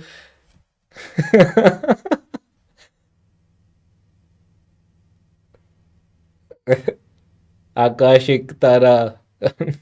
ओसामा नाम, अरे बाप रे, जिंदगी खराब हो जाएगी बेटा। हाँ, नहीं मतलब ऐसे कभी कभार होता भी है कि अब जैसे, है ना, किसी का नाम ही ऐसे ही पड़ गया। कुछ तो अजीब अजीब से नाम होते हैं। चोमू, एक हमारा विंगमेट था, साथ में रहता था, तो वो उसका नाम रख दिया चोमू। अब क्या होता है, अरे चोमू इधर आ, तो मतलब वो अजीब सा लगता है बहुत, क्योंकि जैसे बाहर आप जा रहे हो कॉलेज में, मतलब कॉलेज के बाहर, तो बड़ा ऑकवर्ड लगता है ना, जैसे चोमू बोल रहे हो तो it seems so odd, but या कॉलेज में हो जाता है ऐसे, अजीब अजीब से नाम रख देते हैं लोगों के, है ना। तो ऐसा हो जाता है। खैर, इसका आंसर है डी है। इसको अपन डिस्कस कर लेते हैं। Let us finish this part friction का। तो बच्चों, इसमें क्या हो रहा है, सबसे पहले आपको देखना है कि बेस पर जो फ्रिक्शन है ग्राउंड पर, उसको हम निकाल लें। तो यहाँ पे जो लिमिटिंग वैल्यू है बच्चों, वो हो जाएगी म्यू पॉइंट टू इंटू, और सम ऑफ मास कितना है इधर, सम ऑफ मास 10 है, तो नॉर्मल इज 100, तो ये 20 न्यूटन हो गया। तो बच्चों 20 न्यूटन तो ये शक्ति लगाएगा, शक्ति प्रदर्शन करेगा, है ना। तो ये जो फोर्स है बच्चों, ये 100 न्यूटन है। और 100 न्यूटन अगर फोर्स राइट में लगता है, और कोई भी आपको अपना वो नहीं नाम बताएगा, है ना, कोई अपना ऐसा नाम नहीं बताएगा गंदा सा आपको कि, है ना, कि आप फिर जिंदगी भर उसके मजे ले लो, है ना, तो ऐसे कोई नहीं बताता। वो तो मैं इसलिए आपको बता रहा हूँ क्योंकि वो थर्ड पर्सन है। ठीक है, तो वो ऑब्वियसली नहीं। बट मेरे, हाँ, स्कूल के बच्चे मुझे मॉनिटर बुलाते हैं, क्योंकि मैं पूरे 10 साल, ऑलमोस्ट 10 में से 8-9 साल मॉनिटर था। तो इसलिए मेरा स्कूल में निकनेम मॉनिटर पड़ गया था।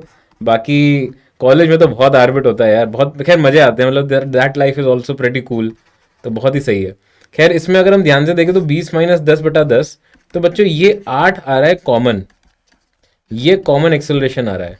अब हमें चेक करना पड़ेगा जो फ्रिक्शन के भरोसे है। फ्रिक्शन के भरोसे ब्लॉक ए है, और बच्चों ब्लॉक ए का अगर आप एफबीडी देखो, तो उसके ऊपर जो लिमिटिंग फ्रिक्शन लगेगा that will be equal to mu, that is 0.5 into 20, ये हो गया 10 न्यूटन। तो इसका जो मैक्स एक्सेलरेशन है बच्चों, वो आ गया मात्र 5।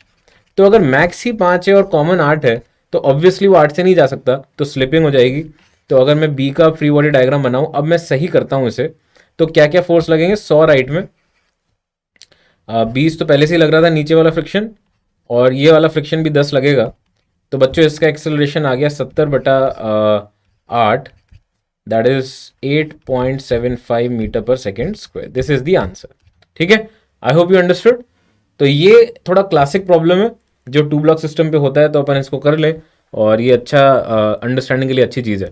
सूडो फोर्स बच्चों नॉन इनिशियल फ्रेम में लगता है, वैसे तो बिना सूडो फोर्स के भी होनी चाहिए क्वेश्चंस, बट मान लो अगर सूडो फोर्स लगाना है तो इसमें जो फॉर्मूला होता है सूडो फोर्स का वो होता है minus mass into acceleration of non inertial frame. Sir क्या लिमिटिंग फ्रिक्शन ही मैक्स स्टैटिक फ्रिक्शन है? बिल्कुल, लिमिटिंग फ्रिक्शन ही maximum value of static friction है, बिल्कुल। I didn't consider 10 newton friction on top, हाँ बस, तो ये सही हो जाएगा, ठीक है। हाँ, तो limiting friction max value of static friction बोल सकते हो, यही होती है डेफिनेशन एक्चुअली। तो सूडो फोर्स बच्चों, ये फॉर्मूला अपन ध्यान रख लें। अब कभी कभी सूडो फोर्स लग जाता है, उससे आसान हो जाता है। ये क्वेश्चन शायद आपको फिर से आपकी पुरानी यादों को ताज़ा कर देगा। तो प्लीज़ बच्चों इसका ज़रा आंसर बताएं। ये जो इंक्लाइन है उसको एक ऐसा एक्सेलरेशन देना है कि ये जो ब्लॉक है वो रेस्ट पे रहे विद रिस्पेक्ट टू इंक्लाइन। तो ज़रा आंसर बताएं इसका। बेटा सेम डाउट मैंने आपको अभी जस्ट बताया, इसका जो डाउट था ना वो ये था कि लिमिटिंग फ्रिक्शन ही क्या स्टैटिक की मैक्सिमम वैल्यू, तो हाँ, यस यस बिल्कुल है। इसका आंसर इतना प्यारा होता है कि ये रटा हुआ ही होता है। तो मैं सूडो फोर्स का कॉन्सेप्ट भी इसके थ्रू बता देता हूँ बच्चों। तो एक्सेलरेटिंग फ्रेम है ये कौन, यहाँ पे जो इंक्लाइन है this is a accelerating frame, this is for sure an accelerating frame. तो अगर आप इसके ऊपर बैठ के देखोगे तो आप एक नॉन इनिशियल फ्रेम में हो, ठीक है। गुस्सा आ गया इस बच्चे को। तो नॉन इनिशियल फ्रेम में क्या होता है, आप न्यूटन जी के लॉज नहीं लगा सकते, और न्यूटन जी के लॉज नहीं लगा सकते मतलब कि आपको अगर लगाना है तो आपको एक सूडो फोर्स लगाना पड़ेगा। तो देखो क्या कर रहा हूं मैं, ध्यान से देखो। सूडो फोर्स क्या होगा इसमें, जो मैंने पीछे लिखा, मास ऑफ ब्लॉक जिस पे आप फोर्स लगा रहे हो into acceleration of non initial minus direction में। तो पीछे की तरफ एम ए आ गया बच्चों, है ना। और इसका एम जी नीचे लग रहा था, तो एम जी के दो टुकड़े कर लें अगर अपन, तो एम जी साइन थीटा ऐसा आ गया। और इस डायरेक्शन में तो कोई और कुछ है नहीं, नॉर्मल और एम जी कॉस थीटा तो इस तरफ है। तो बच्चों अगर मैं एम ए का कॉम्पोनेंट ले लूँ, एम ए का कॉम्पोनेंट ले लूँ अब दी इंक्लाइन, तो ये हो जाएगा एम ए कॉस थीटा, और इन दोनों को अगर हम इक्वेट कर दें तो m a cos theta equal to m g sine theta, तो ए बराबर आ गया जी टैन थीटा। तो ये अपन फॉर्मूले की तरह भी याद रख सकते हैं, थीटा की जगह अल्फा ले लो जो उसने एंगल ऑफ इंक्लिनेशन दिया है। तो आई थिंक इसका आंसर हो जाएगा ऑप्शन ए, है ना। जो भी और ऑप्शंस बता रहे हो बच्चों सब गलत है। I am surprise, little bit surprise कि कैसे सी आ रहा है।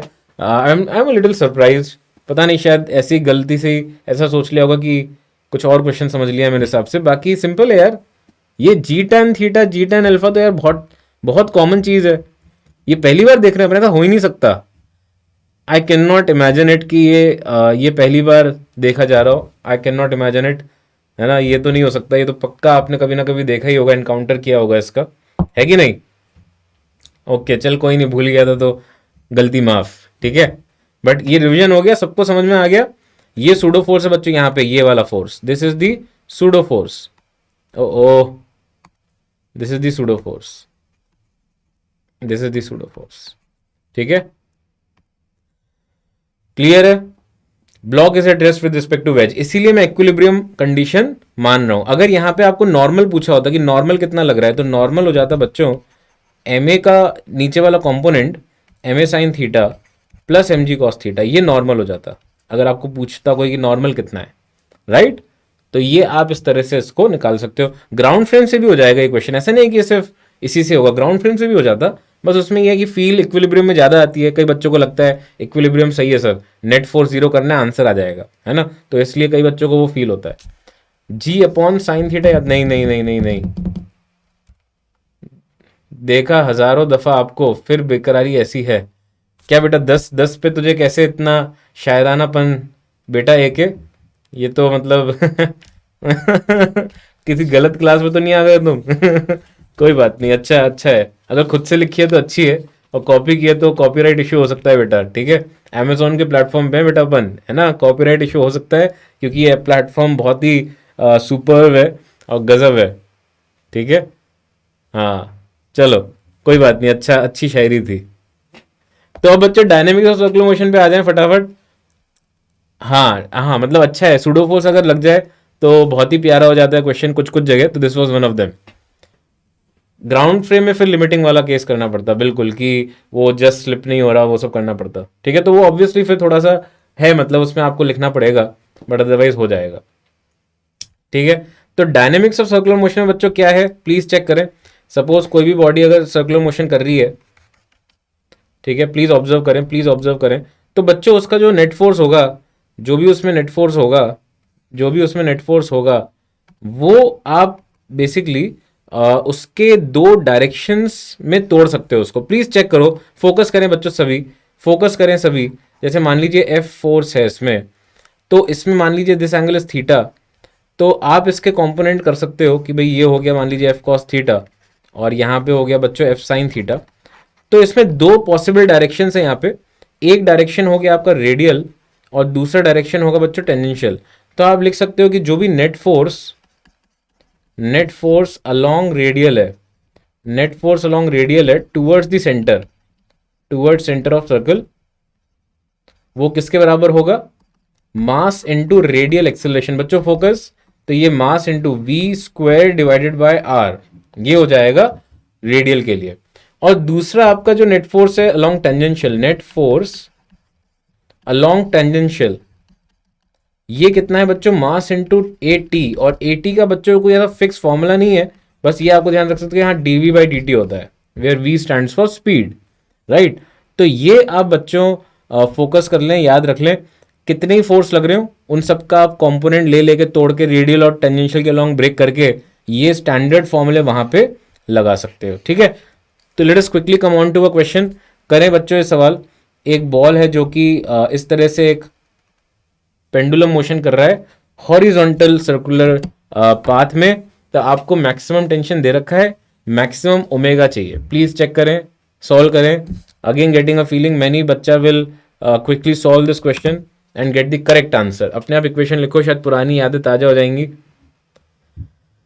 टन टन टन टन टन टन।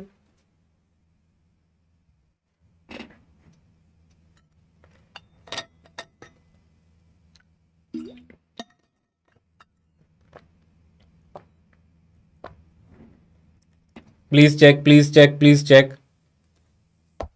ये देखो, net force along radial is mass into radial acceleration, net force along tangential is mass into tangential acceleration, ठीक है। तो रेडियल और टेंजेंशियल एक्सेलरेशन के फॉर्मूले मैंने आपको पिछली क्लास में बताए थे। तो रेडियल का होता है वी स्क्वायर बाय आर और टेंजेंशियल का होता है डीवी बाई डी टी, ठीक है। तो उसको अगर जरूरत पड़े तो यूज कर लेना। बाकी मेन चीज है कि टेंजेंशियल और रेडियल डायरेक्शन में आपको तोड़ने हैं फोर्सेस। प्लीज ट्राई करें, जेई 2011 का क्वेश्चन है।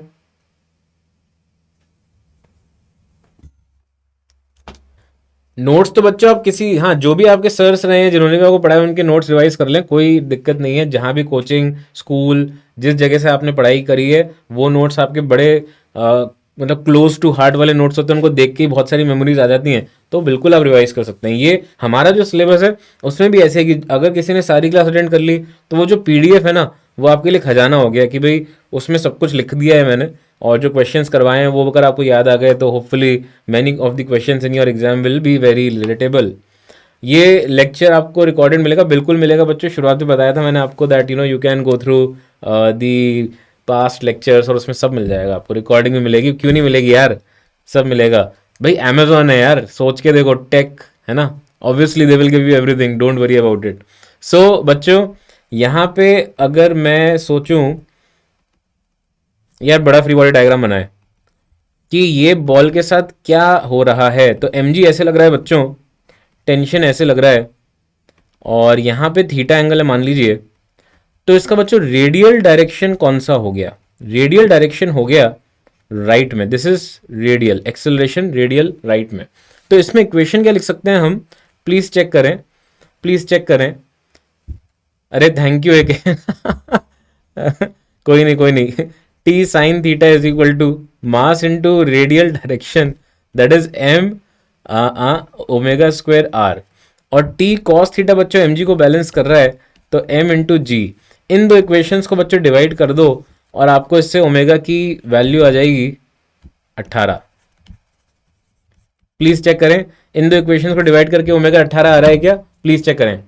देखिए देखिए, आपको कुछ तो वैसे इन्फॉर्मेशन होनी चाहिए आप, बट ये ऑब्जर्व करना कि जो हमारे महान साइंटिस्ट हैं एल्बर्ट आइंस्टाइन, जिनको गॉड ऑफ फिजिक्स बोला जाता है, उनका डेट ऑफ बर्थ क्या है, और हमारे जो महान साइंटिस्ट थे स्टीवन हॉकिंग, जिनका अभी रिसेंट पास्ट में ही passed away, sad day, but still वो जो तारीख है वो कौन सी थी, ये आप पता करना। और फिर कुछ चीज़ें ज़रूर आपको बताऊंगा फ्यूचर में मैं कि कैसी रिलेटेबल डेट्स हैं ये सारी। ओके चलो, थीटा बच्चों जो एंगल से वो घूम रहा है, जिस एंगल से वो एंगल जो बना रहा है यहाँ पे, ये वाला theta, this is the theta, ये एंगल थीटा है, ठीक है, ये एंगल थीटा है,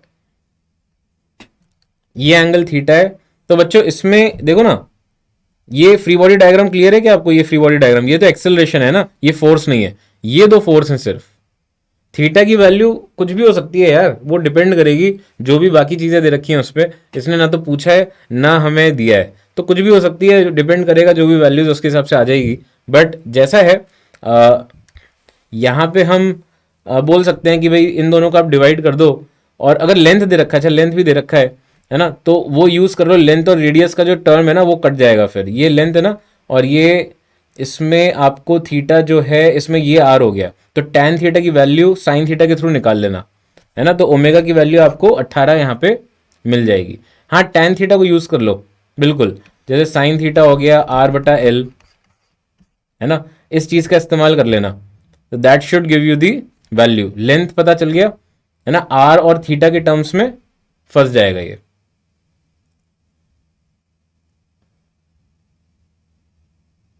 हाँ नहीं कोई बात नहीं, just try try try try, मेरे हिसाब से कुछ ना कुछ फंसना चाहिए, जैसे tan थीटा अगर हो गया, वरना हो सकता है फिर कुछ वैल्यू वगैरह कुछ फंसे, ओमेगा स्क्वायर r/g, है ना, तो tan थीटा को अप्रोक्सीमेटली मैं ले सकता हूँ, क्योंकि मतलब फिर अप्रोक्सीमेशन लेना पड़ेगा, तो मैं यहाँ कोशिश करूँगा tan थीटा को लेने का r/l, है ना, तो ये r कैंसिल हो गया, तो ओमेगा की वैल्यू आ गई, ठीक है, √g/l, और टेंशन जो है वो उससे हम कैलकुलेट कर लेंगे, समथिंग लाइक दैट, ठीक है।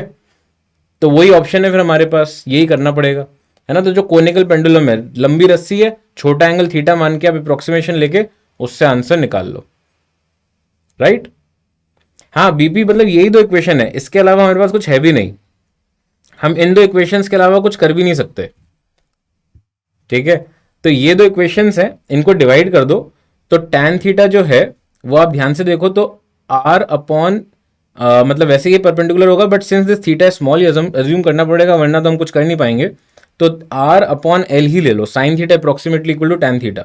तो जैसे ही आप पुट करोगे इसमें r कैंसिल हो जाएगा, लेंथ गिवन है, तो ओमेगा की वैल्यू आ जाएगी, है ना, और उसके हिसाब से आपका आंसर आना चाहिए। भाई टेंशन यहाँ पे वैसे उसने जो दे रखा है उसका भी यूज, उसका भी अपन इस्तेमाल कर सकते हैं क्या कुछ, टेंशन टेंशन टेंशन दे रखा है, अगर टेंशन दे रखा है बच्चों, तो टेंशन से भी तो हो सकता है ये वैल्यू, क्योंकि एक ही तो टेंशन है यहाँ पे, टेंशन तो इसने दे ही दिया अपन को। हाँ चेक करो, टेंशन टेंशन टेंशन टेंशन, इस वाली इक्वेशन को यूज करते हैं एक बार। सपोज अगर अपन, क्योंकि टेंशन का भी तो इस्तेमाल करना है, अगर मान लीजिए tension into sine theta is equal to m omega square r use करें, तो t को 324 यूज करूं, साइन थीटा आ गया बच्चों r/l is equal to m omega square r, तो ये r कट गया, हाँ इससे आ गया बच्चों, देखो ओमेगा आ रहा है अपने पास √324 इंटू डिवाइडेड बाय यहाँ पे l और कुछ m, ऐसा कुछ, है ना। तो जैसे ही आप ये पटकोगे तो इसमें आ जाएगा, चेक करो चेक करो, तो उससे हमारा जो आंसर आ रहा है वो कितना आ रहा है प्लीज चेक। आई थिंक 18 नहीं आएगा, फिर 18 नहीं आ रहा यार, 36 चेक करना है एक बार, 36 सही है, 36 is the appropriate correct answer. 18 तो 324 का रूट हो गया ना, सही है ये, सही है। तो इसमें पहली इक्वेशन से ही हो गया, प्लीज चेक करो, है ना, दूसरी इक्वेशन की जरूरत ही नहीं पड़ गई, पहली इक्वेशन से ही हो गया। मुझे लगा कि वो थीटा इसने दे रखा है, बट थीटा नहीं दिया है, कोई नहीं, चेक कर लो। दोनों इक्वेशन बच्चों मेरे को डायनेमिक्स ऑफ सर्कुलर मोशन से मिले, मैंने y डायरेक्शन में तो इक्विलिब्रियम की इक्वेशन लिख दी, और x डायरेक्शन में रेडियल एक्सेलरेशन की इक्वेशन लिख दी। तो जो रेडियल एक्सेलरेशन है ना, वो वाली इक्वेशन काम आ रही है, तो नेट फोर्स ये हो गया, मास इंटू रेडियल एक्सेलरेशन ये हो गया, और यहाँ पे बच्चों राइट एंगल ट्राइंगल में साइन थीटा r/l है, तो r/l जैसे रखना, r कट गया, मजा आ गया, क्योंकि m और l दे रखा है, ओमेगा निकालना है, ये 324 दे रखा है, तो जैसे आप पटकोगे तो ये वैल्यू बच्चों आ जाएगी आपकी, ये वैल्यू आपकी साफ साफ दिख रही है हमें, 36 आ रही है, ठीक है। प्लीज चेक करो, क्लिक हो गया सबको, हाँ वो कॉस थीटा बहुत छोटा आएगा, मतलब थीटा ऑलमोस्ट मतलब या ना मतलब जीरो, इनफैक्ट 90 को अप्रोच कर रहा है ना। तो उल्टा ही है। खैर कोई नहीं, अब अपन को थीटा चाहिए ही नहीं, है ना। अब तो अपन को काम हो ही गया। हाँ हाँ यार हो जाएंगे। ये आखिरी क्वेश्चन है बच्चों आज का, दैट्स इट। ये आखिरी क्वेश्चन है, लेट्स सी किससे होता है। और ये चैलेंजिंग है, देखें देखें। डायनेमिक्स ऑफ सर्कुलर मोशन का क्वेश्चन, प्लीज ट्राई करें। सर फेब मेन से पहले सारे टॉपिक्स हो जाएंगे, बिल्कुल होंगे एच एच, यही तो इंटेंशन है कि आप जो है फेब मेन से पहले सारे टॉपिक्स कर लें डिस्कस। ठीक है। हाँ अगर आपसे इस क्वेश्चन का आंसर आपसे आ गया तो I think you are good. ठीक है, you are good, your preparation is on the right track. T, t tangential acceleration क्यों नहीं लिया? क्योंकि बच्चों वो कांस्टेंट है ना उसका ओमेगा, तो कांस्टेंट स्पीड है तो टेंजेंशियल एक्सेलरेशन तो जीरो हो गया ना। ठीक है भाई, एक ओमेगा जो है वो उसके साथ घूम रहा है, तो ओमेगा तो फिक्स हो गया ना। तो अगर ओमेगा फिक्स है तो फिर टेंजेंशियल एक्सेलरेशन जीरो है, अल्फा जीरो हो गया। चेक करो चेक करो, सही है, कैलकुलेशन देख लेना वापस रिकॉर्डिंग में, तो सही है, कोई दिक्कत नहीं है। Please check please check. इसमें अगर ओमेगा अगर वेरिएबल होता ना तो आता 80।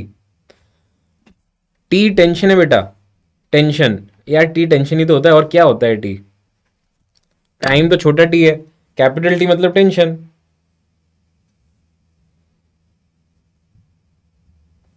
प्लीज चेक, ट्राई करें इसे, अच्छा क्वेश्चन है, इससे आपके कॉन्सेप्ट्स भी क्लियर हो जाएंगे।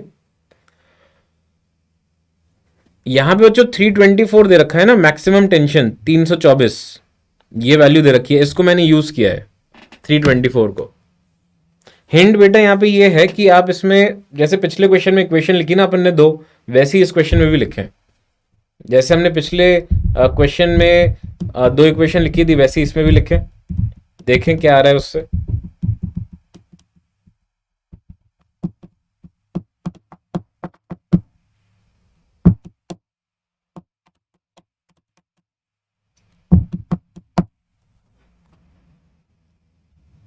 डी, डी, डी नहीं, आई थिंक जे भी सही नहीं है, चेक कर।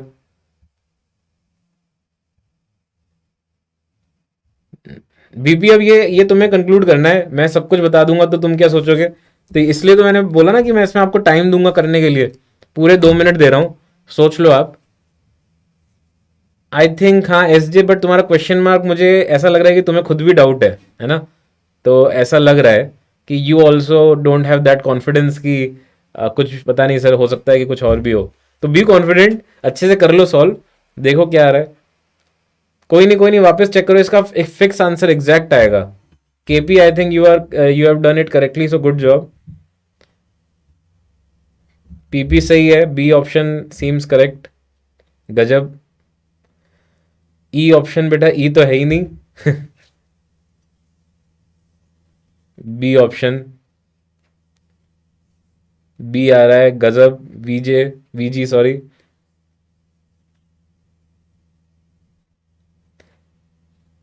बहुत सारे बच्चे ट्राई कर रहे हैं, बहुत अच्छा लग रहा है मुझे। देखो ये क्वेश्चन आपको सिखा के जाएगा आज की क्लास में, है ना। आज की क्लास का मेन था कि भाई जो जो इंपॉर्टेंट चीज़ें हैं, जिस तरह की चीज़ें क्वेश्चंस आते हैं उसको हम डिस्कस करें।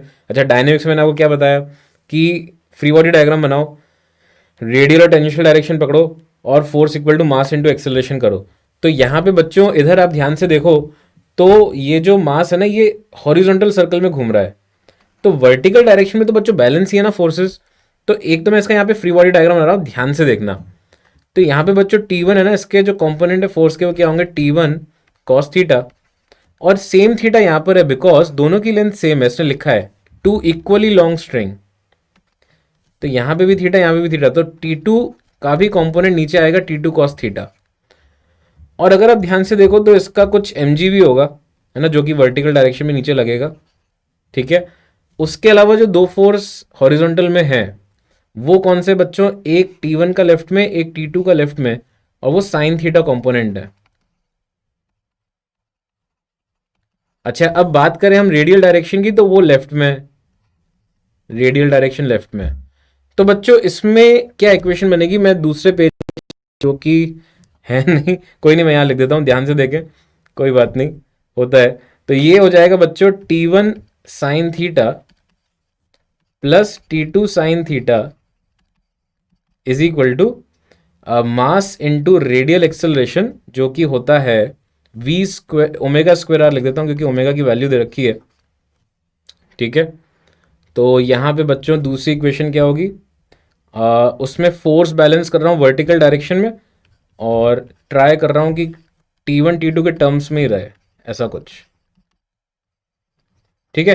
अब बच्चों अब ध्यान से देखो, तो इसमें आपको क्या फिटिंग लग रही है, फिटिंग क्या है, T1 अपॉन T2 फ्रैक्शन चाहिए।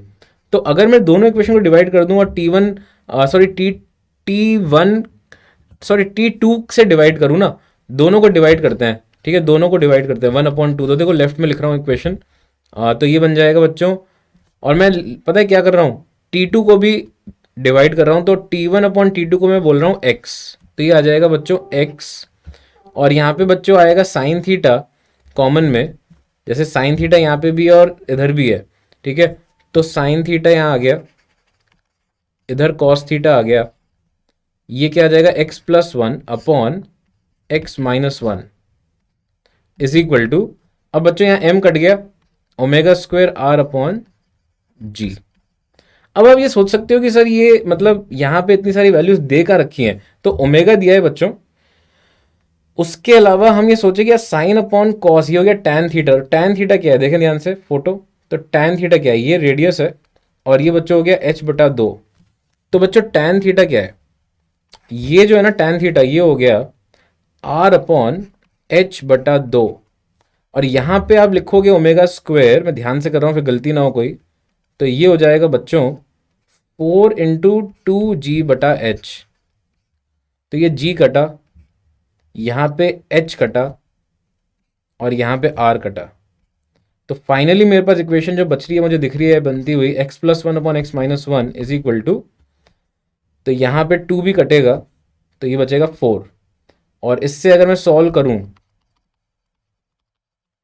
तो बच्चों आपके पास x की वैल्यू आ गई 5/3। प्लीज चेक करें सही किया है क्या, मजा आया। फिटिंग देख रहे हो, फिटिंग कैसे करते हैं ये लोग, क्वेश्चंस में फिटिंग कैसे होती है।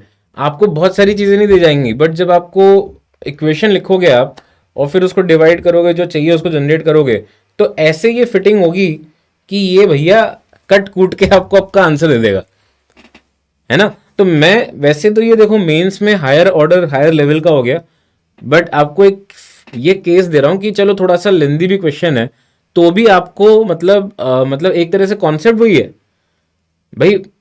मैंने क्यों कहा आपको कि यहाँ पे जो मटेरियल है अमेजोन का वो बहुत मतलब वैरायटी अच्छी है और आप मजा आएगा, क्योंकि यूनिक क्वेश्चन है। आप देखोगे ना तो आपको ऐसा लगेगा देखे देखे से नहीं है, बट फिर आप जब उनको रेफर करोगे सोल्यूशन अगर अटकोगे तो आपको लगेगा वही तो चीज़ें हैं, बस थोड़ा सा हमें ध्यान से करना है। इसीलिए ये बहुत ही अच्छा क्वेश्चन बैंक है जो आपको मिल रहा है। तो बच्चों I hope you liked everything about today's lecture as well. आपने एंजॉय किया, आपको समझ में आई चीज़ें, कुछ कुछ चीज़ें ध्यान रखी, कोई बात नहीं। एम जी भूल गए, कोई बात नहीं। वी आर थैंक यू, आपके क्लास में तुरंत टाइम निकल जाता है, मजा आ गया। दैट्स द इंटेंशन कि आपको लगे कि आप एंटरटेनमेंट के साथ आप पढ़ाई कर रहे हो। दैट इज माई इंटेंशन कि आपको लगे कि आप है ना आपका आपका रिवीजन हो गया, आपने सुना मुझे, आपको मजा भी आया, आपने पढ़ाई भी हो गई और अभी भी आप एनर्जाइज्ड हो कि अब आप फिर से 2 घंटे बैठ सकते हो पढ़ने के लिए, ठीक है। तो वो एनर्जी मैं आपको है ना वर्चुअल प्लेटफॉर्म के थ्रू दे रहा हूँ। तो मैं चाहता हूँ कि आप लोग सब बहुत अच्छे से पढ़ाई करें, ठीक है। तो कल आई थिंक आपकी कोई क्लास नहीं है, तो have a good day, have a nice day, have a amazing weekend tomorrow, and send me a smiley यार, ग्रिनिंग स्माइली, कि अगर तुम्हें अच्छा लगा, मजा आया आज, बहुत अच्छा, थैंक यू बच्चों। और AASU KV थैंक यू बच्चों, thanks a lot, grinning smiley भेज दो फटाफट एक खुश होते हुए हैं। हाँ DR thank you, DA KV SU VK SH इतने सारे हार्ट, थैंक यू। PP अच्छा कल टेस्ट है, कोई नहीं, टेस्ट तो दे ही देना है, फोड़ दोगे अब, कोई इशू नहीं है। SP SD KP AS RJ HH UG क्या बात है, डी इतने हार्ट, थैंक्स अ लॉट यार, thank you. Thanks a lot, मजा आ गया। हाँ, मोशन वर्टिकल सर्कल भी कर लेंगे, आएगा भी, आएगा आएगा, सब आएगा। यार x+1/x-1 निकाल लेना, अब देख लेना नीचे मैंने जो किया है वो बहुत सही तरीके से किया है ना। जस्ट लास्ट में एंडिंग में नीचे वाला पार्ट है, बहुत सही है, ठीक है। तो you will enjoy looking at this again, एक बार खुद से भी ट्राई करना। ओके, तो चलो बच्चों, अब मिलते हैं हम बाद में। अगली क्लास है अपनी वर्क एनर्जी एंड पावर पे। अब धीरे धीरे हम काम की चीज़ों पे आ रहे हैं जिसपे ज़्यादा क्वेश्चन भी पूछे जाते हैं। थैंक्स अ लॉट, मज़ा आ गया यार, है ना। बहुत इंजॉय किया मैंने, बहुत मस्ती आती है मुझे भी, और मैं मतलब आप लोगों को पढ़ा के इतना एनर्जेटिक हो जाता हूँ, ऐसा लगता है कि खेलने चला जाऊँ, ठीक है। बट जा नहीं सकते अभी बाहर, आपको पता ही है। तो thanks a lot guys, thank you for all the responses, I loved every bit of it, है ना। I hope that all of you do really well in the exam and make us proud. Okay, चलो bye bye, take care, all the very best, है ना। मिलते हैं फिर अगली class में, bye. Can tension have the same value और not? हाँ, हो सकती है, जो भी तुम चाह रहे हो टेंशन, किस जगह चाह रहे हो, ठीक है। हाँ, मतलब वो अपन डिस्कस कर सकते हैं, अब देखते हैं क्या है। अच्छा, डीपीपी करके आना, वो भी कर लेंगे। ओके, चलो बाय बाय, बाय बाय बच्चों, मजा आ गया यार, thank you. For detailed videos, daily practice problems and live chat, visit academy.amazon.in or download the app.